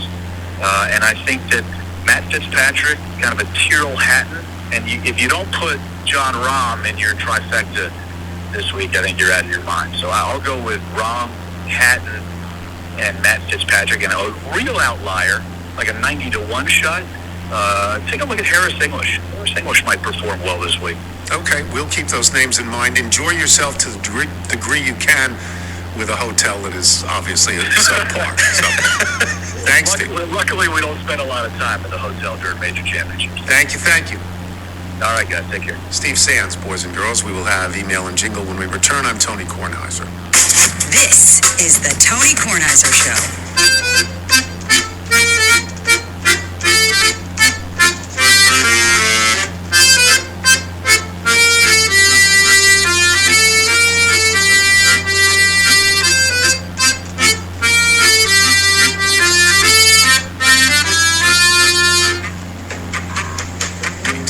That's an accordion, right? That is. We assume that's an accordion. Yes. That's lovely. Terrific. Why don't you do the Bethesda Bagel ad? Bethesda Bagels, we love them. You will as well. Just go to BethesdaBagels.com for the location in the DC area nearest you. Then pop on in, and you will be thrilled. Sesame bagel yesterday. Hot. Yeah, that was hot, a treat. fresh. Really Yeah, good. that's very- Are they hot today? Not quite as hot as they were yesterday, but still very good. Oh, what's that yesterday? That's great. But before we get to the mailbag, let me just say, as I was motivating over the hill, I saw Maybelline in Coupe de Ville. Cadillac rolling an open road, nothing outrun my V8 Ford. Cadillac doing about 95, bumper to bumper, rolling side by side, Maybelline. You gave me the first line, and I did the entire song. Yes, you did. Chuck Berry. Was not surprised, by Chuck the way. Berry is a god. He is. Chuck Berry is a god. Yeah, Mount Rushmore, first stone. Chuck Berry and Elvis, definitely on it, early rock and roll. Yeah. We can debate a lot of other people. But those two. We can debate Little Richard, we can debate Jerry Lee Lewis, we can debate Fats Domino, we can debate everybody who was written for in the Brill Building, but we cannot debate Chuck Berry and Elvis Presley. No. Thanks to our guests today, Chuck Culpepper, Steve Sands. Thanks to our sponsors today, Sunday and Trade Coffee. Remember, you can listen to us on Apple Podcasts, Spotify, Google Play, and Odyssey. Get the show through Apple Podcasts. Please leave us a review. It's performance season. TK5 still active. Even though he's TK5, he's fast. He's going for the cycle. He's got 10 RBI, except for the double play he grounded into in the 8th yesterday. Not so good. No, not so good. No, a very common 6-4-3 double play, and he's out by 12 feet. All right? So this comes from James Justin Kent in Stockholm, Sweden. He says, "Dear Mr. Tony, it's a message to Fab Nicolau in Melbourne, Australia. Hey Fab, I'm in Melbourne for the next month playing with the Melbourne Symphony Orchestra. Heard your email on TK's last podcast. I thought, hey, I'm in Melbourne, let's meet up. Going to the footy game on Sunday at the Melbourne Cricket Ground, section 32, row FF, Q32, row FF. See you there, first beer's on me. I'll be in the yellow Sweden jersey, or email me and I'll hook you up with tickets to the symphony." How great is this? I mean, come on, how great Littles is this? helping littles. From Jack in Boca Raton. "I humbly submit my 1 in a million story. My father was nearly killed in a car accident around Christmas 2001. He wound up making a miraculous recovery and wanted to take a trip to Barbados the following Christmas. He was stationed there in the Navy in the 70s, and from the stories, he had a pretty good time. While we were there, he wanted to go find the off-base house he lived in, and we obliged. We found the house called Carmville, and he walked up and knocked on the front door. A man opened the door and he asked what my father needed. My father told him he'd lived in this house when he was stationed there. Without missing a beat, the man in the house responds to my father, 'I remember you. You gave me your surfboard when you left.'" What? Without missing a beat, my father snaps back and says, "It's been long enough. I'm here to get it back." Long story long, my father rented the house from this man's mother and had taught him how to surf nearly 40 years before. He let us know that after getting to know my father and his friends, he decided to move to the United States and chose New York City as his landing place. He returned to Barbados shortly after. From James in Atlanta, Georgia. "If it's not too late for impossible stories, here's one for you. I participate in a scavenger hunt for charity every year named Gish. It's run by Misha Collins, an actor of some note who at the time of this tale was living in Vancouver, Canada. When I signed up for Gish one year, there was a reward tier where you provide a friend's email address, and Misha, at some point in the future, records a nice message for that friend and sends it to him. I gave my friend Charlie, and I promptly forgot about it for a year and a half. Charlie lives in Seattle. I live in Atlanta. We never see each other, but he had some frequent flyer points and suggested we and our wives meet up somewhere halfway for a random trip, and we chose Chicago. One night we went to some fancy pants restaurant called Spiaggia, where I'm sure Wilbon gets free food. And while we were eating our meal, a recognizable figure walked into the restaurant and right past our table. It was Misha Collins. Much debate we had over whether we should go say hi or not, but he was with his wife. We decided against introducing ourselves and interrupting his evening. We paid for our meal and walked back to the hotel. As we arrived, Charlie checked his email, and there it was, an email from Misha Collins containing a voice memo to both me and Charlie celebrating our friendship. It was sent 30 minutes prior while we were all in the same restaurant together in a city where none of us lives. From Shane O'Malley in Pittsburgh. Last year I wrote into the show and I recommended you purchase a decoy owl to help protect your crops from pesky squirrels. You read my letter on the air, which was the highlight of my day. I write to you again today as a reminder to buy one for the upcoming season. They only cost around $20 or $30 on Amazon, and they work. Best of luck. Do you have a follow-up? On their way. We have ordered them. I believe they come as a pair. That's fine. So we will. We don't want to separate the pair. We'll put them. We have enough planters. We'll Yes, put them we have a pair of planters. Yeah, Yes. we're good on that. From Ryan Second Corley. one built yesterday. Saw it. It's fantastic. Thank you. From I only Ryan missed one Corley, piece this Charleston, time. West Virginia. In The case your Dallas. old friends Brooks Robinson and Reggie Jackson don't call you on Thursday, it's all of our birthdays. Also my bosses, which is an oddity I discovered yesterday after over 5 years working together. Not quite 1 in a million, but a funny coincidence nonetheless. From Greg Thomas in Cincinnati. Your voice has been heard. Congress is investigating why your favorite insurance company denies so many claims. According to the article, which I have the link to, about 80% of claims are denied. 80%. How do they stay in business? I'd find a new provider quickly. There was a column in the Washington Post online yesterday about this, about the unbelievable amount of medical claims that are denied by insurance companies that you pay money to fund you when you're ill. It's an unbelievable column. And Cigna and the ProPublica article are right up there. Yes. And Cigna, they're thieves. They're simply thieves. Again, what does Cigna stand for? I forget the acronym. What is it again? Calculated. Calculated indifference gives no aid. Cigna. Calculated indifference gives no aid. There we go. And Disney, a company for families, should not have Cigna. No. They're thieves. From Eric Robbins in Silver Spring, Maryland. Maybe Pablo can come help Michael assemble the other planter next weekend. I mean, he's already familiar with the backyard, and that Harvard education's got to be good for something, right? Yeah, I guess my master's is worth nothing to you. If you're out on your bike tonight, everyone is always to wear what? I'm going to solve No, you're not. You're more. Porno Curl Cabinet. All right, so we've gotten caught up with the Tony Kornheiser show. We are at 21% fuel. We're just south, it looks like, of Wicklow, which is just south of Dublin. I'm not sure we'll make Dublin. We maybe could. It'd be like another 20 minutes probably. What we're going to do is, for now, start another podcast and see if we can find a relatively major airport to land at. I think what we're going to do is go with a podcast called, it's part of the Ringerverse. And this one is a deep dive into Guardians of the Galaxy Volume 3, which came out a few weeks ago now. I've seen it. It's pretty good. And there's no other real podcasts that I'm super interested in that have come out recently. Although, side note, on the last podcast we listened to, Tony Kornheiser show, where he's talking about Cigna, I have Cigna health insurance, and they did just reject a claim of a doctor's trip to a dermatologist. I have no idea why. I thought they were in network, but they rejected that, so that rings true. Calculated indifference gives no aid, rings true. F you, Cigna. But until we either run out of gas or find a decent airport to land at, we're going to listen to this podcast on Guardians of the Galaxy Volume 3. Is brought to you by Xbox Series console immersive driving experience and Lila and Teeps and Floor and me. Rocket.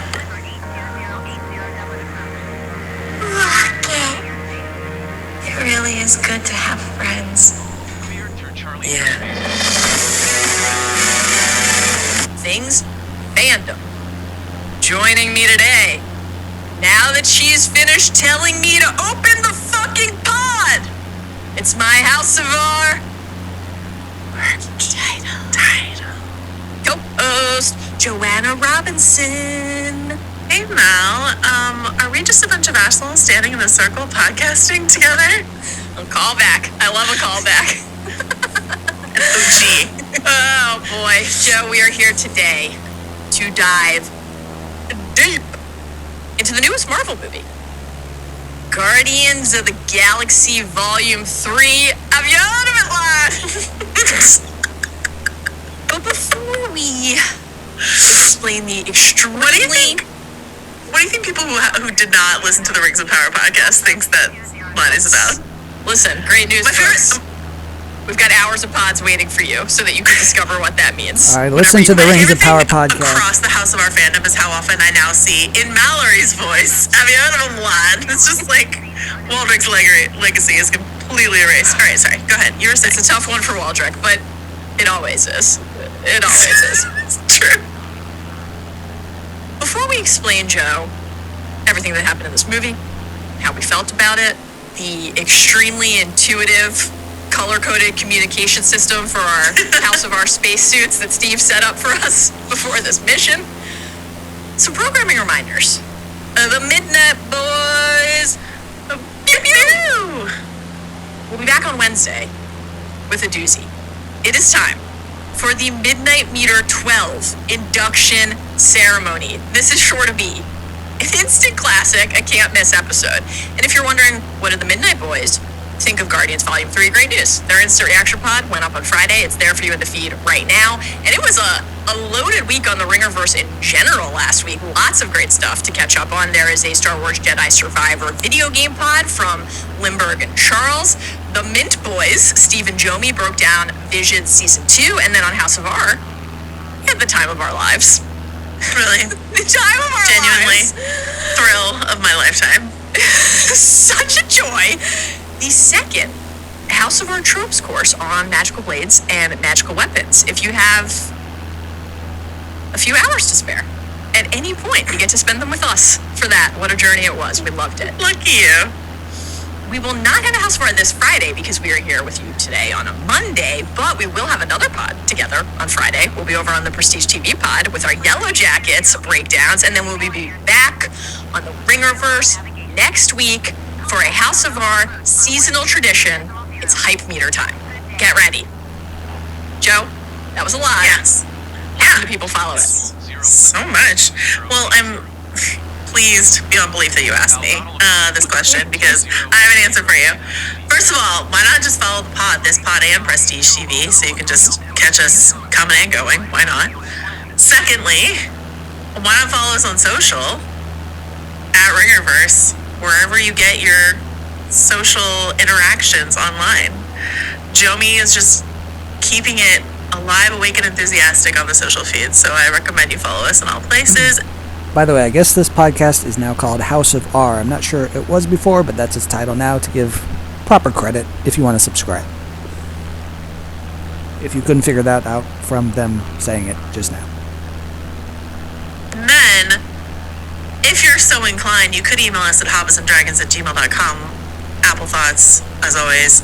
Someone just sent me some Swedish phrases, helpful Swedish phrases to use when we're all in Sweden a couple weeks from now, etc. So, you know, Guardians thoughts, Goop thoughts, Yellow Jacket thoughts, Succession thoughts. The email inbox is open. Goop, the Gwyneth Paltrow lifestyle universe, or the Goop that is present in abundance in the Guardians films? This is like one of the goopiest films I've ever seen in my entire life. Guardians of the Goopaxy, you know, more like. Wow, you're ready to play today. I love it. Last programming reminder, as always, please bear in mind our friendly neighborhood spoiler warning. Today's podcast will, of course, feature plot details from Guardians Volume 3, the entire Guardians franchise, all of the MCU to date, might sprinkle in a little Marvel Comics canon. It's all on the table. So if you don't yet know why we're blasting Florence and the Machine in the yard with our pals, please proceed with caution. All right, Joe. Volume 3, written and directed by James Gunn. This is a 2.5-hour movie. It is the third standalone film in the Guardians franchise. The fourth, if you want to include the holiday special. In that count, it is the second film of Phase 5, the 9th film of the multiverse saga, and the 32nd film to date in the MCU, which is a truly holy shit count to write down in an outline and think about for a minute there. We have a lot to get to today, but we're going to start, as we always do, with a little table setter, an amuse-bouche of thoughts and feelings. It's the opening snapshot. Today we're calling it, in honor of this film, you left out some important information, but that's the gist of it. Let's start with the opening weekend performance of the movie so far, Joe. Take us through the box office and the initial response.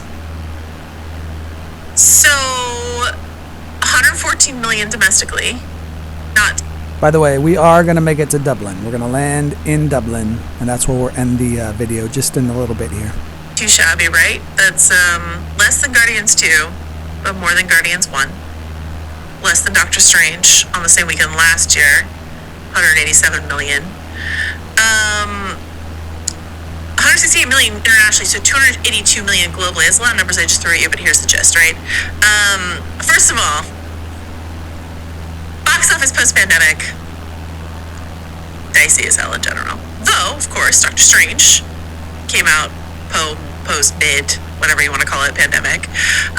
But, you know, as Sean Fennessy and I discussed at length over on the Big Pig podcast last week, like, the Marvel brand is having a moment. So, you know, I've seen people clutching their pearls over this number, and I've seen people praising this. I mean, box office numbers is just sort of like, how do you want to spin this narrative? And, like, I think this sounds like a cop-out, but I think it's kind of too early to tell, like, because a solid MCU hit will have long legs. Ant-Man dropped off a cliff, right? But if word of mouth is good, which I think it pretty much is, on Guardians 3, then at the end of the day, the box office will look quite comfortable. I think they're going to get they won't crack a bill, but, they'll get in the 700s, 800s territory, probably, I would guess. Critical and fan response. Oh, it also was like the number one film in Korea this year or something like that, some weird statistic. But like the international box office has been like a real interesting problem. Anyway, we'll talk about that some other day. Critical and fan response. Rotten Tomatoes, imperfect metric as we always say, but 95% among audience members, 81% among critics. It's like a little lower than I thought it would hit with critics. I thought that was a little interesting. But the audience score is quite high. What do you make of that 81%, Mel? It's higher than other recent Marvel films, which speaks to the quality of the movie, and I think the fact that it's lower than we would have anticipated speaks to the still very present Marvel fatigue in certain sectors of the critical community, which is fine and valid. I'm still chuckling of your use of Off a Cliff for Quantumania, because inside of a Guardians conversation, it just makes me think of Vormir. And so now I'm imagining Thanos throwing Quantumania. You love to think of Vormir. Your favorite spot to go. Yeah. I'm always thinking about Red Skull. I was thinking about Red Skull watching Volume 3, because when the High Evolutionary's skin mask is removed, it's like, man, just like being back with our old pal, Red Skull. It made me miss Hugo, for sure. Yes. Yeah. He's quite goopier than the Red Skull is with his face off, when he takes his face I'm off. really excited for all of your goop commentary today. It was one of the first thoughts that you sent after the screening, and I want you to track the presence of goop throughout the entire discussion today. When are we Listen, at our goopiest? it's my life's goal. What is the arc of the goop? Yeah, if you've... I will just take this as one of many million podcasts to recommend that you watch the TV series Lost. And if you watch the TV series Lost and happen to listen to a podcast I did about that, very goop-centric. And I have a lot of Lost thoughts as they pertain to this film, as we're going to talk about today. Oh, fun. I'd love to talk about Lost with you. Can't wait. Yeah. Joe. Yes. One of the things that we do in the opening snapshot is give a quick synopsis of how we felt about the thing that we're discussing on a given day. We will dive into all of the character arcs in great detail and explore our thoughts more as we do. But overall, how did you feel about Volume 3? Yeah, I quite liked it. I'm going to give it higher than 81% on Rotten Tomatoes. It's not my favorite Guardians film. It's not my favorite Marvel film. I think... So something that Kevin Feige said in a press conference, the Guardians press conference moderated by Nathan Fillion, was that, to the extent that Marvel gives a blank check to someone, they gave a blank check to James Gunn in terms of like not constricting what he did, where the characters ended. That in previous installations it has been a bit proscriptive, especially when the Guardians were gonna like bleed into Infinity War and Endgame. But here it was just sort of like, you do you, buddy. Okay, so there is a huge benefit to that. Of a creative getting to be creative. However, and we saw this already with Volume 2, sometimes it benefits James Gunn to have like a little bit of a leash on him, I think. And this is quite a long movie, and there are certain sequences where I'm like, did this need to be here? That being said, the emotional beats hit really hard. Even when I like got a little antsy about feeling like I was being emotionally manipulated, it still really worked on me. So I can only say that I cried through a lot of this movie and had a great time at the cinema. How about you, Mallory? Any distinction on between first and second viewing, like more tears, fewer tears, any change across the experiences? I think fewer moments of crying, but crying harder when I cried, if that makes sense. And it was a bigger audience than I saw it with the first time. And so I just laughing. I love going to the cinema and laughing with a bunch of people in a room. It's just joyous. So how about you? I fucking loved this movie. I loved it. I'm so excited to talk about it with you today. I have no idea how many times I will cry today talking about it, but I was so moved by it. I was just a fucking wreck. At the screening, I was sitting next to our wonderful producer, Steve Allman, who is here with you today, and he can attest. I was digging my fingers into his arm like he was my life raft, tethering me on the first viewing because it was just so emotional. I think somehow the second time I saw it this weekend, I cried even more because not only did each of the moments still hit, but I was like anticipating them and getting worked up in advance. Yeah. But I've always loved the Guardians franchise, and you and Sean had a lovely chat about this on Big Pick. It has played a seismic and essential role in the life and evolution of the MCU. We'll hit that a bit more as we go today. We're going to do a little rankings talk in a minute, so maybe we'll hit it there. But that ability that the franchise has always had to surprise you, and then as you get further along in the arc of the characters, to pair surprise with deep investment and expectation is like a really hard thing to be able to pull off. And I think a lot of people had really high hopes for the movie, especially given how many years passed between volumes 2 and 3. Obviously, we were with the characters in Infinity War and Endgame, the holiday special, etc.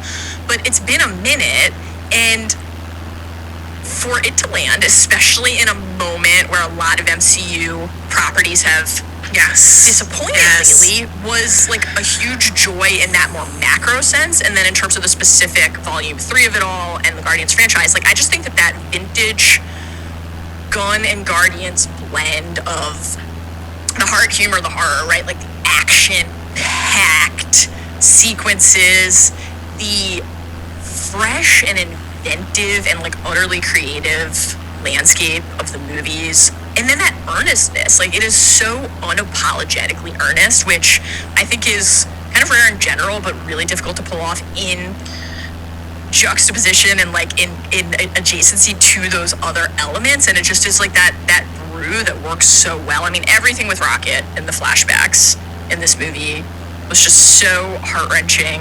The whole found family idea that we always talk about, Joe, and we always love talking about, the sense of belonging, the Guardians' central ethos of learning to accept who you are and like finding other people who help you do that, was just a really beautiful conclusion. And I think that's the other thing, that it felt like a conclusion, which is really rare increasingly in like franchise IP stories. Obviously there are some things at the end that spin forward to future installments, which we'll get to, but this felt like the end of this specific version of this specific thing with these specific characters in this specific way, and it packed such a wallop because of that, and I just feel like really grateful for it. I think that unique blend of because this is a very gory movie, it's a very violent movie, and it is like a hard, astoundingly so, PG-13, right? And so the way in which James Gunn can blend that goop and gore and an F-bomb here and some very harrowing animal cruelty stuff and all of that with, as you say, like genuine open-hearted earnestness, unapologetic sappiness. It's astounding how he is able to weave those two together. I always want to give credit to Nicole Perlman, who is a screenwriter who, like, out of the writers program at Marvel, originally came up with like a lot of the like foundation of Guardians of the Galaxy.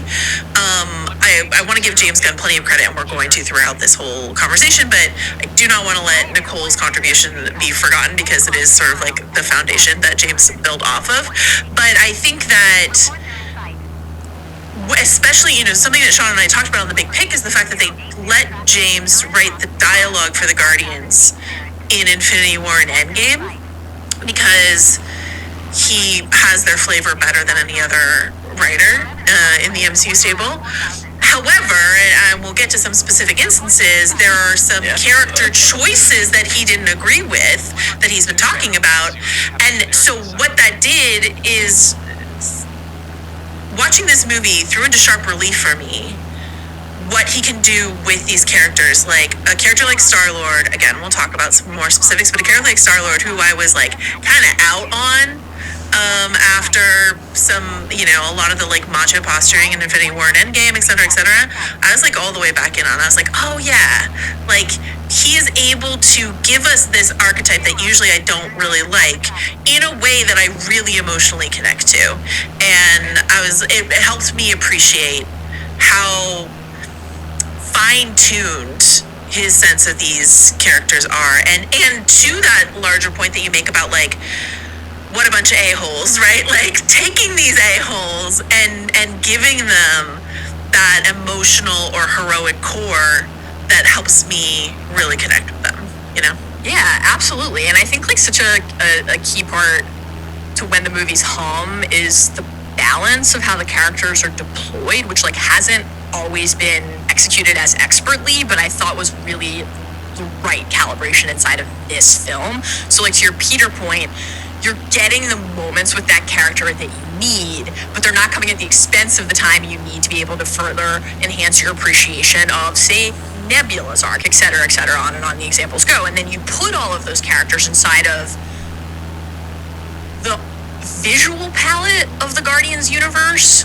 which, again, I would recommend people listen to the Big Pic chat that you and Sean had, where you shared so many insights about the cosmic template setting inside of the MCU.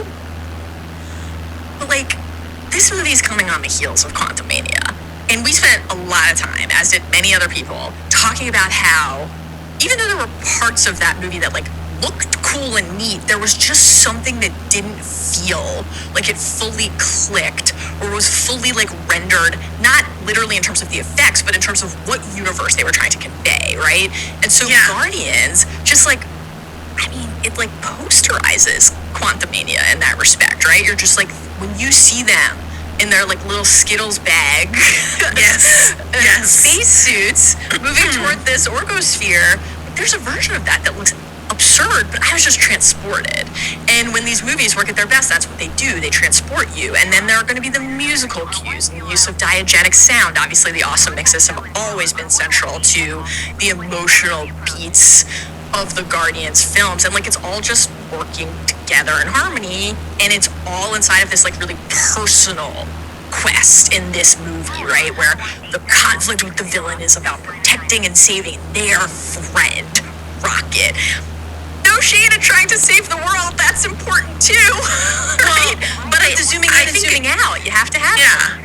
And I think that works especially well in terms of the world of the Guardians, because the first Guardians movie is almost like ground zero for MacGuffinication of the MCU, right? We get like the monologue about the Infinity Stones in the first Guardians of the Galaxy movie. Like, obviously they cropped up in their various forms in other movies, but like this was when Marvel was really like starting to think about the Gauntlet and all that sort of stuff like that, and your mileage may vary when it comes to various MacGuffins, both within the Guardians universe and throughout the MCU, but to make the Thing tied so closely to the preservation of life of a dear friend is, again, it makes this feel even more emotional. Yeah, and I just think I love your point about calibration, because a friend of mine walked out of this movie and he texted me and he was just like, this is the best Guardians lineup. And I was like,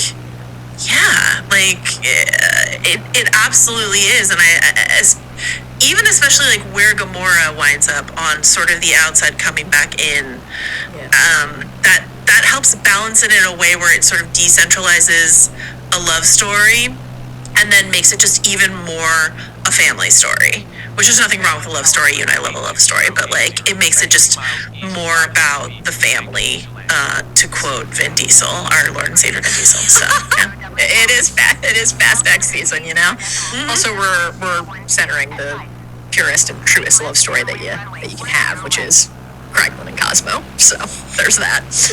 Joanna Robinson. You're writing a book. You wrote a book. Available for pre-order now. I'd like to direct everybody to pre-order this incredible tome of knowledge and insight and perspective. Alright, we're going to land the wrong way, it looks like, but we're going to land nonetheless. Who are they to tell us how to land? Shamrock 611 Dublin Tower. Altimeter tree 0.27 wind 012 at 5. Cleared ILS runway 10 right approach. Dublin Tower Ryanair 12313 miles west inbound ILS runway 10 right approach. Ryanair 123 Dublin Tower. Altimeter tree 0.27 wind 01. Marvel expert.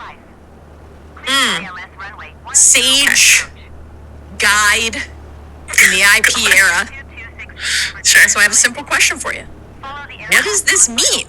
This movie being good. What does it mean for Marvel? Again, Sean and I talked about the at length on the big pick, so like we're not gonna go like too deep on this, but All right, well that didn't really work, but we're gonna say we landed at Dublin successfully, and we will take off from there next time. Now I'm not sure when that next episode will be. It could be a while from now, but when we do, we're gonna flip this plane over. It's gonna be fine, and we are taking off from Dublin, probably in the daytime. See a little bit more of the city. Head up to Belfast, and then get over to Scotland, eventually to Glasgow and Edinburgh, and continue on down to England.